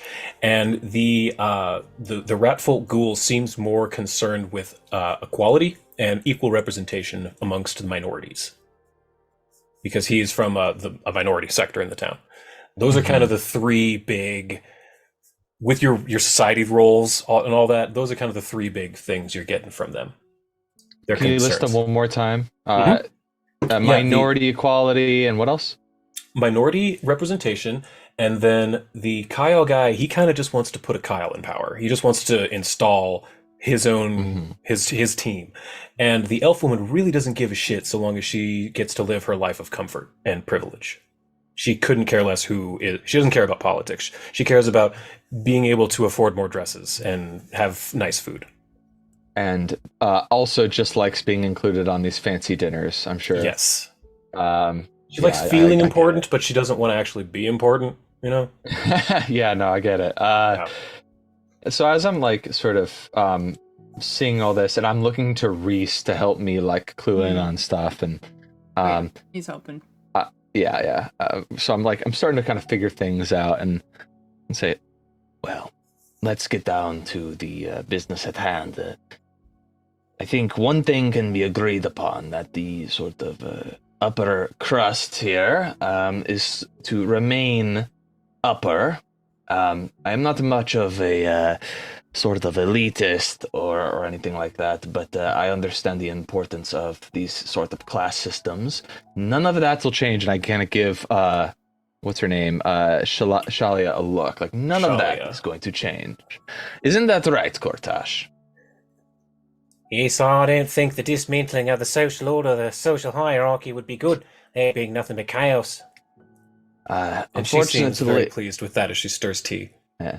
I understand that there are those who wish to shake things up, and I understand that sort of wish. However, chaos can sometimes create a vacuum of power that would make things perhaps even worse than they were before. And I say this loudly enough for Serenulia can hear what I'm saying, but I'm not addressing her or looking at her or anything like that. I'm not going, you. It's more of like I'm stating it's important to not completely destroy what's there. I need the powerful people to be on board with this new plan. Otherwise, this city's going to become just anarchy. And that would be worse. So I'm like... She's still brooding in the corner. Yeah. I say that's first and foremost what I'd like to sort of point out. As Cabreri's representative, I want to say that he is not anti-living. And I look over to the Kyle and I say, after all, he has many living servants as well. It is not easy necessarily to be a faithful to Cabreri, but he rewards his faithful who understand what his goals are. I sympathize with sort of what's going on with the Kyle sector, but I also am aware that I would not be able to sort of take up this mantle. First of all, Lux Et Umbra has more tasks to do outside of sort of Nemrith Noctoria. But also, and I gesture to the sort of sausage, I say, I have to eat Kyle as part of my sort of edicts to Cabreri, and that might not go over well with some of the other Kyle out there. At least not in places like Shadow Absalom, right? Here, perhaps that might be fine, but anybody, if you start getting an influx of immigrants, they're gonna say, what, there's a guy that eats us in charge? It's fine if it's a ghoul. Ghouls have to eat, right? But they don't specifically eat Kyle. But if it's someone like me, they have to eat their own kind. That is a bit of... It's going to take time for people to get used to that. It'll take time for the culture to shift to be okay with something like that. And I think if we can piggyback off of getting rid of slavery and making things a bit more business friendly, bring in merchants from other places, we might be able to kind of start to sprinkle in that, eating people isn't bad as long as there's consent, or as long as they're an enemy of your god. That's okay. We have to have these sorts of rules in place. For example, we could have a system where some of the Kyle can sign, kind of like organ donor, except you donate. Oh, where'd he go? I didn't think I was that boring. Oh, wow. Wow. Shit. Let's Damn. Wow, let's give that a sec. We all got Sorry, my oh, Zoom conked out. I there have right to at the Sorry, end. I Change dozed Zoom. off. Says like the guy in Am I the back? blue jacket. Yep, You're everyone's back. in the right Everyone got place mixed now. up Yep. now. Ugh. I did. There's no way to just drag and drop Yeah, sorry someone's about that. portrait. I got it. You were, got you it? were Okay. cutting out on me right near the end because my internet, and I was hoping to... I caught most of it, I think. So the gist I got was that you were saying that it's probably important to not have a living faithful of Cabreri in power because of the whole cannibalism thing, and it's probably better to have Yeah. a ghoul in power due to their necessity need to kind of eat, meet yes. anyway. Okay, so that was the most of what I got from that? Okay. By the way, I just moved your portrait on my screen. Did that move it for everybody else? No. Which portrait? No. No. Okay, I can move my portrait around on Zoom and swap places Yeah, with people. that's what I've been doing with when I. I didn't know get that mine you could do mixed that. I up. just learned that. That's so cool. Okay, yeah, cool. neat. My issue pre-production is making sure everybody's squares are in the same box. Gotcha. Okay, so the thing that he then said was like, so what we can do is, as we're trying to get more businesses to kind of move in and help vamp up the city's economy, we're going to be getting people from, I'm going to not talk as Zeviid just because my voice hurts. Yeah. We're going to get people from Shadow Absalom and the other sort of like population centers that are not like, there's not a lot of Cabreri faithful there. Like, these are people that are faithful to like, Phantasma and some of the like traveler gods that like shepherd them, that shepherd the lost. Sure. And, there's like a lot of gods down here that people worship that are not the gods that are worshipped in this city. and this city's not even on the shadow plane, but I'm saying like you're going to have a lot of people coming from there to get here, right? So in order to make this place attractive, we need to like make it a consent-based system. So just like we have organ donors, you could have people who become citizens of Nemret Noctoria have little body donor cards. When I die, my body will be donated to help feed the population of the city, which will then cut back on the need to always go to war and conquest to get that stuff. It makes it so that, you know, that's not a constant need. If you get enough living people in the city who are doing this, enough of them will die of natural causes that it'll help feed these death populations. But on the same token, spreading ghoul fever is a crime. You cannot spread ghoul fever to citizens in the city. Not allowed. The ghoul population needs to be kept in check. Otherwise, you'll run through the supplies of fresh meats and like humanoid meats. There's a tenuous balance that needs to be struck when it comes to that sort of thing if you want this stuff to work out. And then I'm going to cite Nex or whatever it's called, or Gex, whatever. Geb. Gex, do you remember that game? Geb and Nex, yeah. Yes. Yes. How they have, and I think maybe even some people here are like maybe hail from there, and I'm gonna like kind of gesture to the character that Reese is playing. I'll be like, you know, in Geb, they use undead to help grow food for the.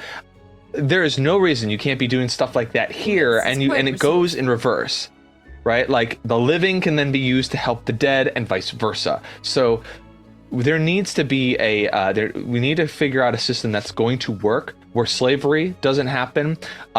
There's no incentive to kill the living for their bodies for food. Like, yeah, okay, so they donate upon death, but like any sort of violence between the different peoples is heavily investigated and discouraged and punished severely to the point where it is not ideal for a ghoul to do that. A ghoul would get more out of keeping the living here alive than by trying to force them to die more quickly so that they can get their body in. Because like if their body's donated, they don't get to have the body immediately. It gets taken by the system and then divvied out. There's going to be a system where you get, you know what I mean? And then shortages need to be avoided. Symbiotic relationship. Right. In the case of a shortage, we don't want the ghouls to then think, well, if we want more meat, we need to start killing off the living in our city. That'll help stop the shortage. No. We turn that frustration into we need to go to war against the followers of our enemy gods. We need to find those cults and root them out, and that's going to help stop the shortage. One, it's going to remove ghouls from the city so that they're not as much of a hassle to deal with, but also they're going to be bringing back more food, right? And I think the last thing I would mention is that at the end, the big reveal will be none of this food that you've eaten actually came from any real humanoids. Could you tell the difference? And all of them look to each other like, whoa, what What do you mean? This isn't from real humanoids. This isn't fairy veal. I'm going to look to Reese. I'm going to say little Reese. fork with the tiniest little chunk of meat on the end. What did A you little say? arm on a fork. Okay, what am I I'm doing? going to say, Reese, it is, I think it's time that you drop the disguise. You are a royal, but you are not the royal you say you are. And I think maybe we could make a deal with your actual royalty, like your actual city you're from. Okay, fine. And Reese just like snaps his fingers and he starts speaking like normal. Hey, what's up? I'm actually Prince Reese Gilfleaf. And scene. I would like to think that the disguise you had, literally, I don't know how vain stripper Reese pants. is. I imagine Reese looks very, like, as Daymoon or whatever, very similar. Like, you have the same face, your facial features. It's you, just like in cosplay, kind of. And you snap your fingers and the disguise goes away, and it's just you as, like, your normal elf. So you still look the same and just as handsome as you normally look.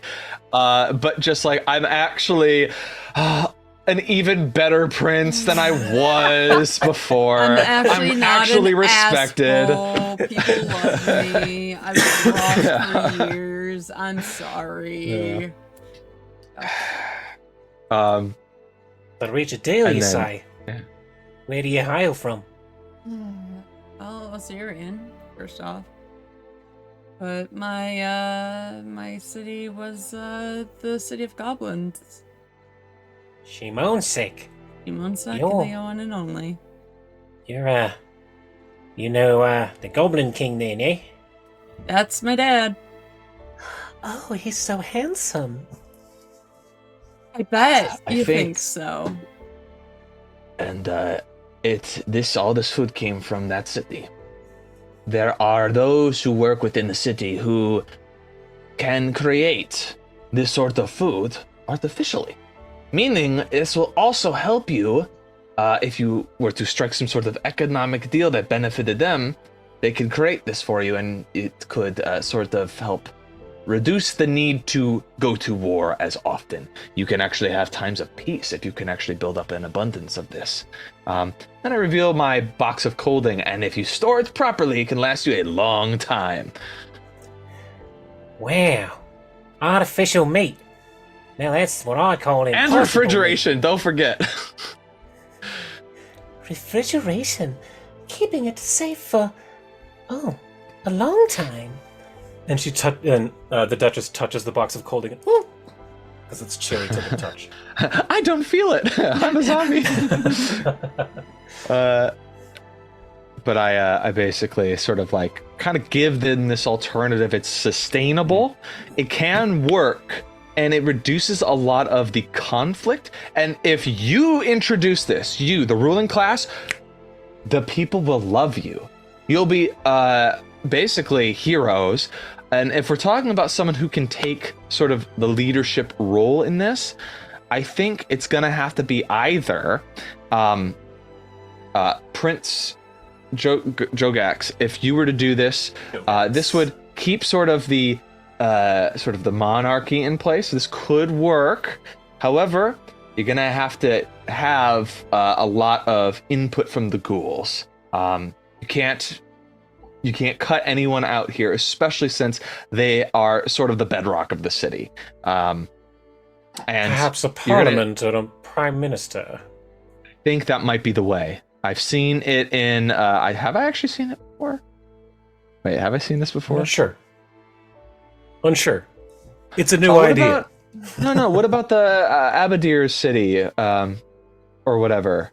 Oh no, they have a queen. No, Korvosa has a queen. Shit. Corvosa, yeah, damn. Yeah.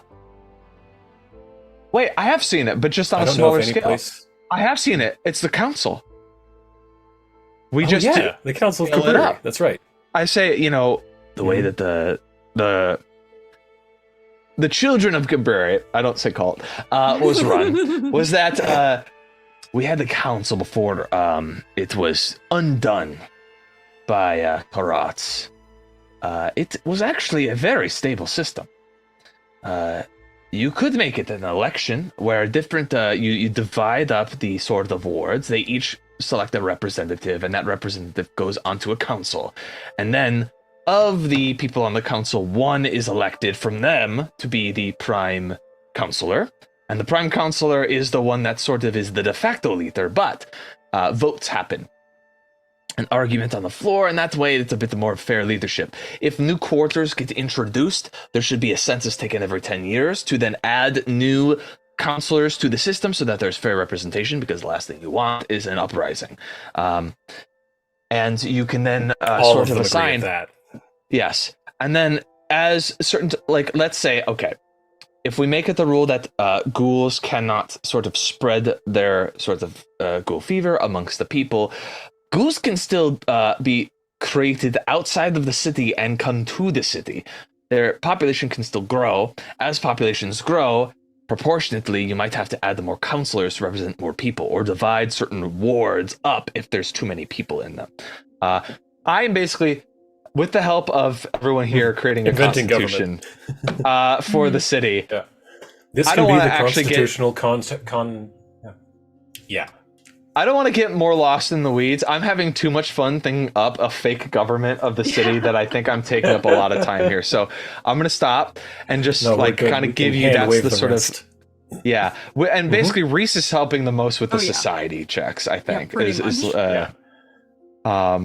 And actually, when you start actually talking about law, Sarah Nulia kind of pipes in and she helps bang out actual documents. Yep. And we can sort of hand wave the rest of this, but you sort of work together to make a constitutional congress and create this new representative parliamentary prime ministerial form of government instead of the monarchy. And by the end of it, Priest King Kortash removes his crown. Yes. And of course, it's like Britain in the fact that there's still a monarchy. There's still princes and royalty is respected here. And unfortunately, I think there's going to be an unspoken thing of where if you're royalty, you get some special privileges, and the law is not equal to everyone. However, I'm not going to make a big deal about it in front of Sarah Nulia, who's going to get mad if I start pointing that out. It's going to be sort of implied of like I hate to say it, there's going to be a bit of inequality in that like certain crimes will be fines. Meaning it punishes the poor more than it punishes the rich. And I think Zeviid understands that that's inherently unequal, but change can't happen like all at once in a certain way. If we do it too radically, these people would support it, and then it all devolves into chaos. So it's like time has to pass before you can then make more amendments to change those things. And I think I know that, so I want to. Yeah, I want to include clauses that allow those changes to take place later, like certain like addendum type amendment clauses. That's it. So where people can make amendments through votes and stuff like that. Perfect. That's it. I'm done talking about it. I'm too excited about talking about government. No, this was fun. You all do so. You dismantle this monarchy and put a representative democracy in place. I think that's as good a place as any to give you a long rest. Yeah. So let me go ahead and throw that on you. Menu, long rest. There you go. Because that's going to take a solid few hours to get done. But you managed to do it, and each of them is actually pretty pleased. I'm surprised how well you were able to argue all of those points to these three very different personalities. Four different personalities. Society text. Yeah. Because this, I see the way that this working is the ghouls will have probably more than one council member on this council. But because of the population of Kyle, the Kyle's probably be getting the prime minister slot, which will then satisfy the prince's sort of requirements here. Yeah. But, is there anything else you'd rather need to do whilst in the city? No. All the slaves have been released. Karohtz has been taken care of. The monarchy's been overthrown. We would talk about the war room stuff of like you need to build your first goal after like getting sort of the civil stuff in order. We need an army to like be prepared in less than 4 months' time, and and I'm gonna point to those axiotite like things. I'm gonna basically lay it down like those are keeping Rovagug in place. I want to study them on my own time to help me build the Jezatiel staff. I need to figure that out. I need to understand how they work on a larger scale because I'm gonna be taking a shadow of a goddess, so I need to know how it can work for that. But they need to also know that like there are elements that are going to try to crack that open, and this will be ground zero. One of the ground zeros for Rovagug coming back. He's physically in a certain spot in the desert. I forgot what it was called, but like these places, I feel like there's gonna at least be like, I don't know, a destructive shockwave when these things come undone or something. Like they need to be ready for something like that. Bunkers, build bunkers, have an escape plan, have a security task force that makes sure that no one fucks with these for the next half a year. Sure. Wonderful. And we'll make sure to double our efforts. I had no idea what the pyrolectites were for. We just knew that they glowed every so often. Every couple of years they get really bright. Yeah. Because if Rovagug comes back, that's it. That's it, folks. We did our best. We did what we could. You know, we can fight off the hungry one for only so long. We might have a chance to bind him a second time since it was done once, but if he's released, it's gonna be bad until that happens, and that Very could bad. spell disaster for the city. So we gotta prepare for that eventuality. All right, I'm done. Great. Cool. That was really fun, actually. I'm glad. I felt like I talked a little too much, so I want to shut up and let you guys roleplay some more. Yeah, is there anything That's Reese or fun. Khan want to do within this undead city before making your way back to the Windseeker? No. Reese don't got much really to think about. You don't want to find a zombie mommy? No. No. You have a date with the All devil right, later. I'm just saying. Look, the closest thing to mommy, sorry, that Reese got was hearing Cabreri's voice. Who knew Cabreri was a mommy? I mean, it's daddy energy, but it's, you know. Yeah. Sorry, is it hot in here? Wow, that's a really nice But- voice you got there. Come here often. I'll get Con you is- next time, Gadget. Next time. Anything Khan would like to do in the city? Not particularly, but I do think meeting this Isoki ghoul was really making her think more about ghoul fever and not wanting it at all anymore. She's Mhm. taking this more seriously. He's pretty nasty, yeah. But I bet he looks at Khan, knowing that Khan has gas fever, and be like, "I like you. I don't know what it is about you." So, on your way back to the Windseeker, because you know it's... How's Pebble doing? Oh yeah, she... Is managed- Pebble gonna stay in the city to now? Because now it's not as hostile to living people. There's so maybe she'll. Yeah, there is a university here that she is actually going to stay and study at. Okay. Where Cool. is the art? There it is. So as you're leaving the city, you're taking the trek back the way you came, and I wanted to share this art again since you brought it up. You come through the caverns, the pyrolactite caverns, which is where you can see the Pyramid of Giza-sized inverted pyramids coming Giza? down from the ceilings. Oh, the city Giza. Yeah.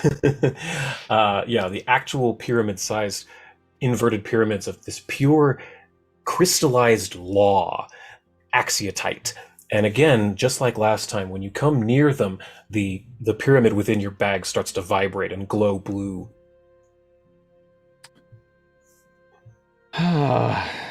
What should I do? Should I make a check to try and Yeah. Do religion, I guess, yeah. Because you've done plenty of crafting at this point. in the tower? Tower, yes.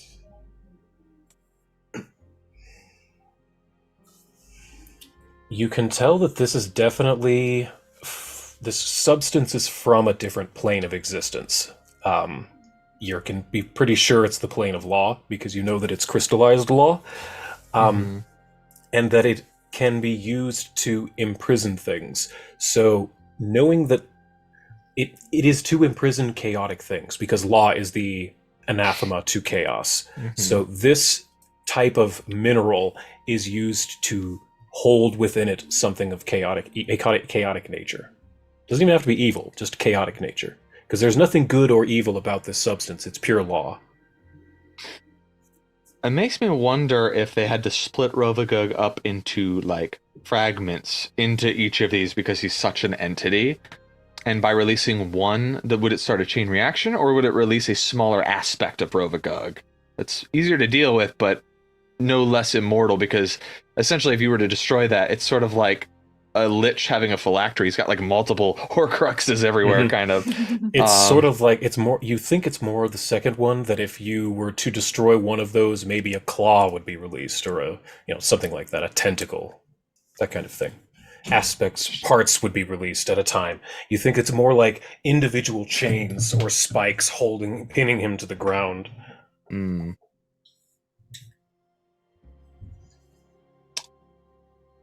I want to figure out, this is all to keep Rovagug in place. Now, Rovagug is treated as a deity, Yes. but he's so powerful that other deities couldn't deal with him. Gods die. Rovagug can't be killed, as far as we're aware. That speaks to me as a greater deity, probably above the likes of Urgathoa. If that's the case, I need to know about how much Axiotite would be required to imprison not even just Urgathoa, but just her shadow. You think that you would need probably more than you have, but there seems to be plenty in this cave. You would probably need a couple of kilograms, a big chunk. I would like to see if there's any in the cave that is not being expressly used to pin down Rovagug. Is it are they all giant crystals, or are there some smaller nodes that are like not important, that are just sort of there to repair, or I guess I don't know. Everyone give me perception checks on the tower to look around. Yeah, if you're having them help. I'm telling everything that we're talking about, I'm telling them freely. I don't want to but I'm not going to say anything about imprisoning a shadow. I'm just going to say I want a big chunk of Axiotite that doesn't endanger our mission to prison. Okay. Whoops. Wow, yeah. Khan, your Isoki instincts kick in and you find a shiny under a big pile of dust very quickly. The big chunk of this glowing, and it's kind of pulsing with blue light. She holds it up. Beautiful. Yeah, it's like your size. I'm like, oh, let's see it. Can I see if there's anything inside it already? Sure, give me a religion check in the tower.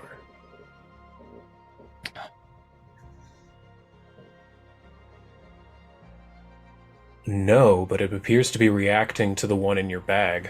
They seem to be pulsing wow, wow, wow, wow, wow, wow, like back and forth. They seem to be reacting to each other.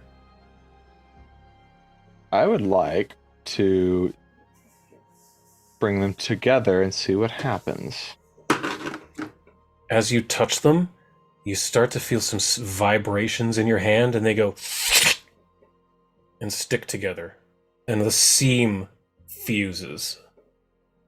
And does it does the shape of the Axiotite change to create like to keep it a pyramid shape, or does it create a sort of a what do they call a plumb bob thing in front of the like a sim? Oh yeah, you know what I mean? A diamond. Yeah, like I forgot what they're called. There's a name for it. It can, yeah. It does. It lengthens the crystal that Khan found and takes mass from your crystal and uses it as a base, and does form a double-sided diamond that's longer on one end. Okay. And I look at the amount of sides. Does each side of the crystal, are there 8? Is it like a D8 but Yes, it is. It's like an elongated D8, yes. Now all I have to do is inscribe each school of magic onto each face of this. Onto the faces, yes. You had 4 faces before. And then for my Jezatiel staff, that's going to be specifically necromancy. It's going to be like heavy necromancy. So that I'm using... The idea would be capture the shadow of a god who's got power over necromancy, using that to fuel the staff, but imprisoned by all schools and the very law itself. Like, that's amazing. Iron tight is what I'm looking for. Yeah, it's such a great concept. But yeah, you now have an updated version of your Jezatiel focus, an 8-sided focus. So yeah, I'm gonna try to, I guess, my downtime craft this into my staff to power the staff. I think I can power it without the inscribed runes. I'll just do the runes over time and like improve the staff. Oh yeah, that's fine. Get it ready. So as you're doing this, you're walking around this cave, walking through it, walking and talking. Eventually you do get through it. You manage to go up that winding cavern and through the oasis, up through to the dunes, and eventually you do spot the Windseeker up a couple of dunes away. Getting to it, they are all happy to see you. I will load that for you. You can close any other maps now if you'd like. First you're greeted by Gunnar, who says, "Hey there, everybody! How'd it go down there? You've been gone about a day. What's the story? Let's hear it." Oh. There's a lot. Monarchy is no more. Yeah. All right, down with the down with the proletariat, or are they the ones I want to raise up? I can't ever remember. Down with the rich peoples. Yes, that is the important part. Down with the rich people. Yep, rich I say- people. I say nothing. Right. Anyway, I want to actually him so bad, but I say nothing because I don't want to make Ceranulia like upset. Mm-hmm. Well, you got any other business here in Assyrian? Or were you wanting to head back north home? We got that fun rock friend we need to check in on. Oh, aye. That big bird that Bix was talking about. He mentioned that to me a little while ago. Hey, Bix! Bix! Yes, what is it? And Bix is not on the map for some reason. But he comes up to all He's of you. invisible. Yeah, he's Throw invisible. overboard. Where the hell is Bix? Sink He's it. flying through the air. He's got a jetpack like Mega Man. Perfect. There he is. Old Bix. He comes up to you all and he says, "Yes, I have been poring over my maps, and I do believe that this rock you wanted to potentially ally with is over to the east of the continent. Here, I believe you have a map." Oh. Zeviid does have a map. Yes, if we are over near the footprints of Rovagag on top of the Windseeker here, and according to all of my studies, it should be living within the pillars of the sun. If we head in that direction, it's possible we'll see signs of it. I'm an excellent tracker if we can get close.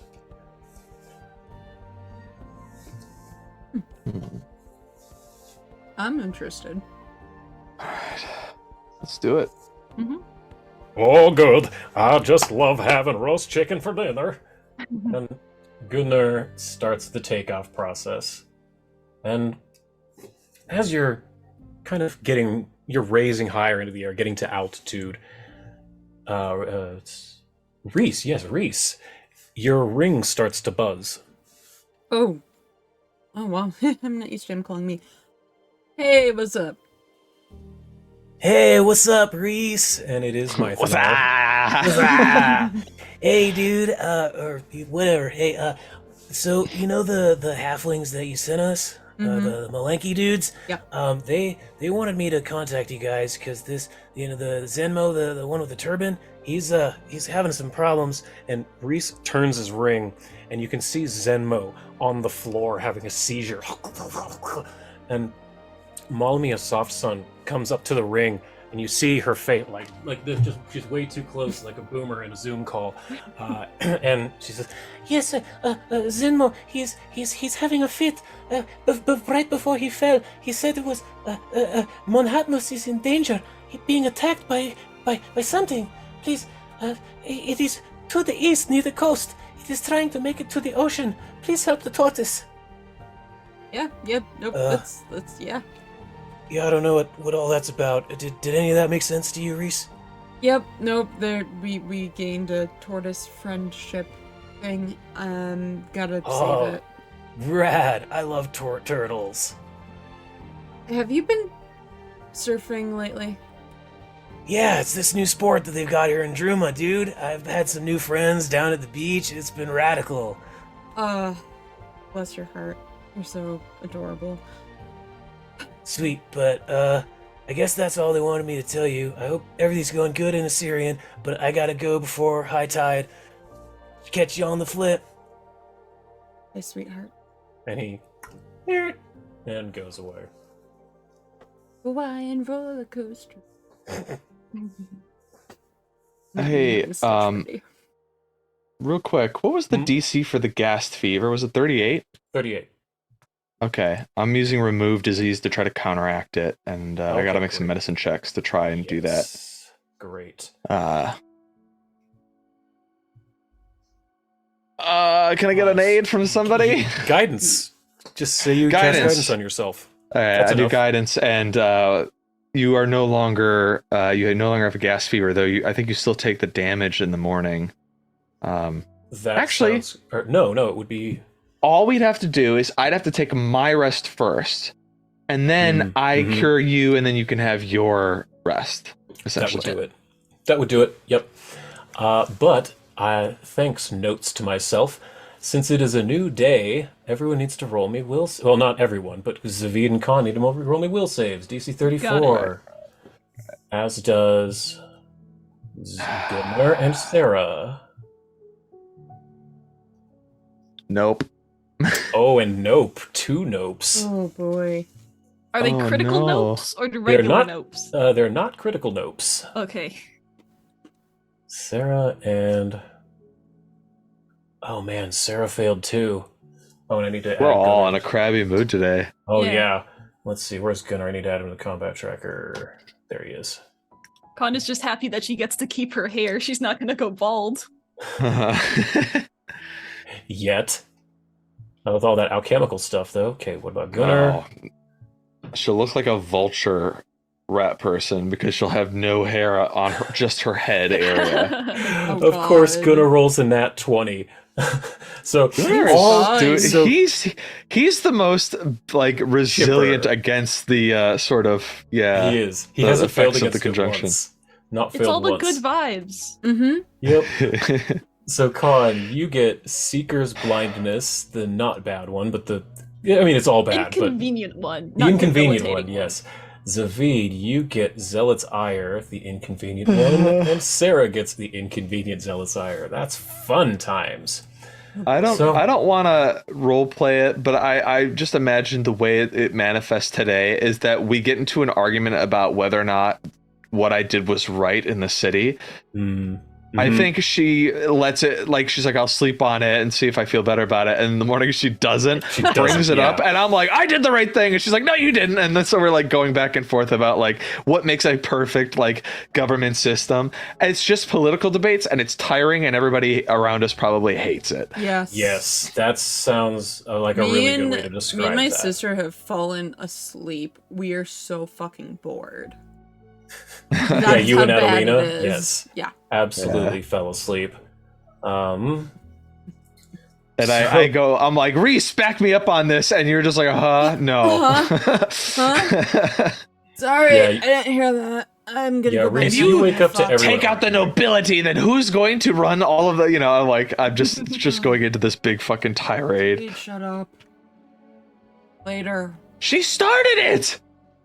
Me and my And she's ungrateful. I let her basically do everything she wanted to do, and she's Zeviid? coming after me. But this guy, he just doesn't understand that, governments need to be it needs to be constructed by the decree of the masses. You can't just dictate what the government's going to be. But you can't just do blind democracy because they're not educated. Anyone who it's populist fever. Anyone who gets the masses under their wing, like Karohtz, can become in power. You need representation government. You need blah blah blah, and it's argument, it gets argument, bad. argument. It gets bad. Yeah. Yeah, and the priest was like, "Who's the brother-sister combo here that is winning?"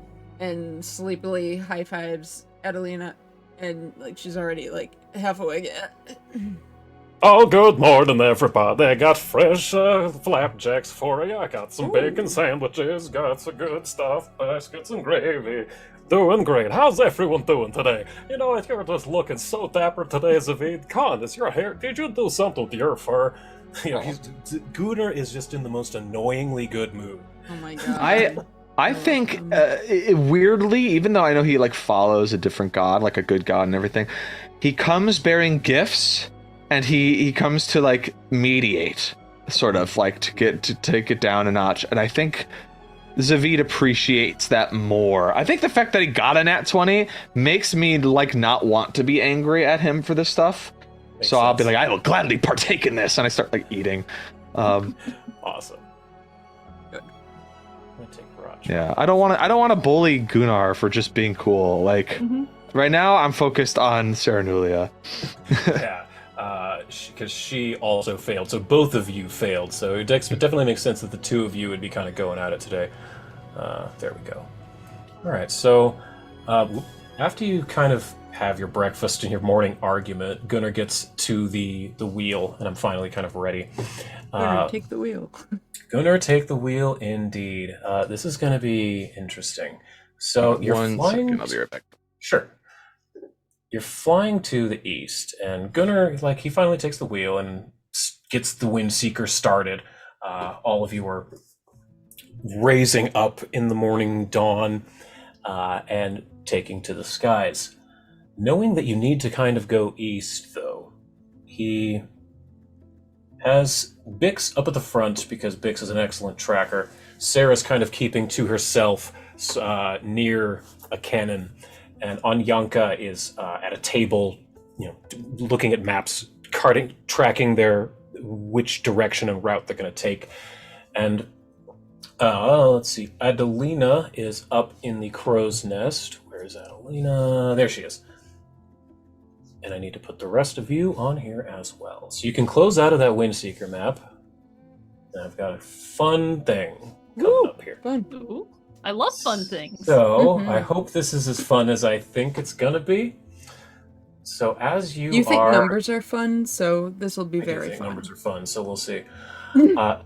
As you're flying towards those mountains, you see something in the far distance. I want everyone to roll me a perception check in the tower to see who spots it. It's probably going to be Adelina, but... I would love her to fail and Reese I know it'd be succeed. funny. Said perception? Perception, yes. Khan's rat eyes. On the horizon, you spot something green just above the horizon. And as the ship's getting closer, you can see that it's got wings, and that are going up and down. And as you get closer, it just gets bigger and bigger and bigger. As what you see in the distance is not that. Whoop, nope, not that. Sorry, clicking too many things. What you see in the distance is a huge green and purple bird flapping above the huge turtle. It doesn't actually have a mammoth like it does in that photo, that's just for scale. But this bird is truly enormous, and you can see Monhatnus, the turtle, on the sands beneath it. Welcome to an aerial battle. Oh. So, here's what's gonna happen. You're currently over a large mountainous desert area, and you can see this bird out in front of you. It's harrying the turtle. And you'll notice that on the combat tracker is the Windseeker. So you have control of the Windseeker currently. It requires at least one person to pilot. So either one of the NPCs or one of you has to pilot it to keep it going in a straight direction or to control where it goes. Requires either Arcana or crafting checks to pilot, or sailing lore, but none of you three have that. All three of the Windseekers have sailing lore. But here's the real fun one, and I'm going to drop this in the chat, so open that up, the Windseeker there. If you open that up and you scroll down to the bottom, it has an ability called Broadside, where it takes a lot of effort. The Windseeker is armed with 50 cannons capable of firing 24-pound cannonballs. A full broadside requires immense coordination of the crew. 3 cannons must be manned for a broadside, and each cannon must have the following actions performed on it. You have to have 3 actions for loading the cannonball in the black powder. You have to have someone do 2 actions to aim it, and someone has to do 1 action to fire it. So at minimum, to do it in 1 round, you need 6 people, essentially. You have to have 2 people per cannon. 1 person doing 3 actions to load, the other person doing 2 actions to aim, 1 to fire, 3 cannons. So it takes, and you have just enough people to have 1 person piloting the Windseeker and the rest of you 6 doing a broadside. Or the Windseeker also has ramming speed, where it can take some time to move forward, ram into an enemy, doing a bunch of damage plus force damage. However, doing any type of ram causes the Windseeker to take some damage, and there are regular deck guns up top. If you don't want to do a full broadside, a single person can man a cannon by themselves, the smaller guns. We have cannons. Cannons sound cool. I'm just saying, I'm biased to those. But you can also use your own abilities, spells, that kinds of things. If you want to get really daring, you could have someone like jump onto the back of the rock to do stuff to it. Like, this is going to be quite long, I think. But so we can start now, and this is probably going to go to next session. But I was about to say, we're cutting it close. yeah, we're getting close. Though this will not be done before we're done. So I want everyone to give me their initiative checks, please. Okay. Oh, I almost got on that one. I got it. Oh, no. Reese did. It's okay. I was kind of hoping for a nat one. Which I got sounds silly, but... Look, I got the top of the order the last time. I can go on the bottom. It's fine. That's true. You were first earlier. That was so weird. Con, do you have improved initiative? Do I? She has You've a got really such a high bonus. It's super high, yeah. I think she might have it. And then Sarah and Bix need to roll as well. Sorry that Fantasy Grounds is chugging a little bit. This is a very involved map. Then Sarah... Slow dice is slow. 42. All right. So the first thing that you see is this massive bird that is attacking the tortoise, Monhatnus.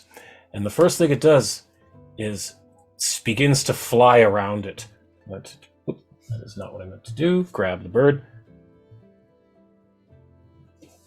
And it is going to attempt... oh no, wrong button. It does not grow. It does not grow. I mean to... There we go. That'd be impressive. A perfect weapon against Rovagog. Yeah. A bird that Perfect just weapon. gets enormous.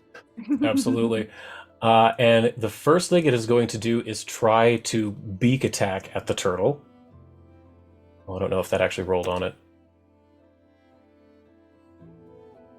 Oh, it did. Great. So it hits it with its beak, dealing a bunch of damage.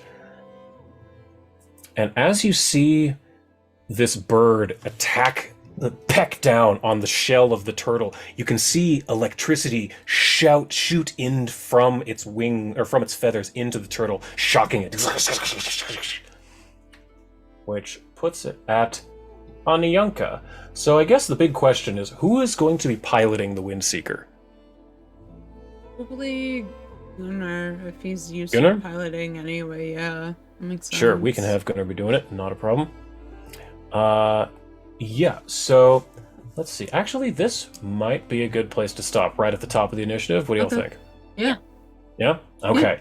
So we will come back next time fresh at the very top of this, what we're going to see happen with this big rock, and seeing if you can potentially make friends with it and get it to stop attacking your turtle friend. I hope everyone will nice. join us next time on Tales from Shadow Valley. We will send out a tweet for whenever that'll be. Thanks so much for joining us, everyone. Bye. Bye. Bye. Bye.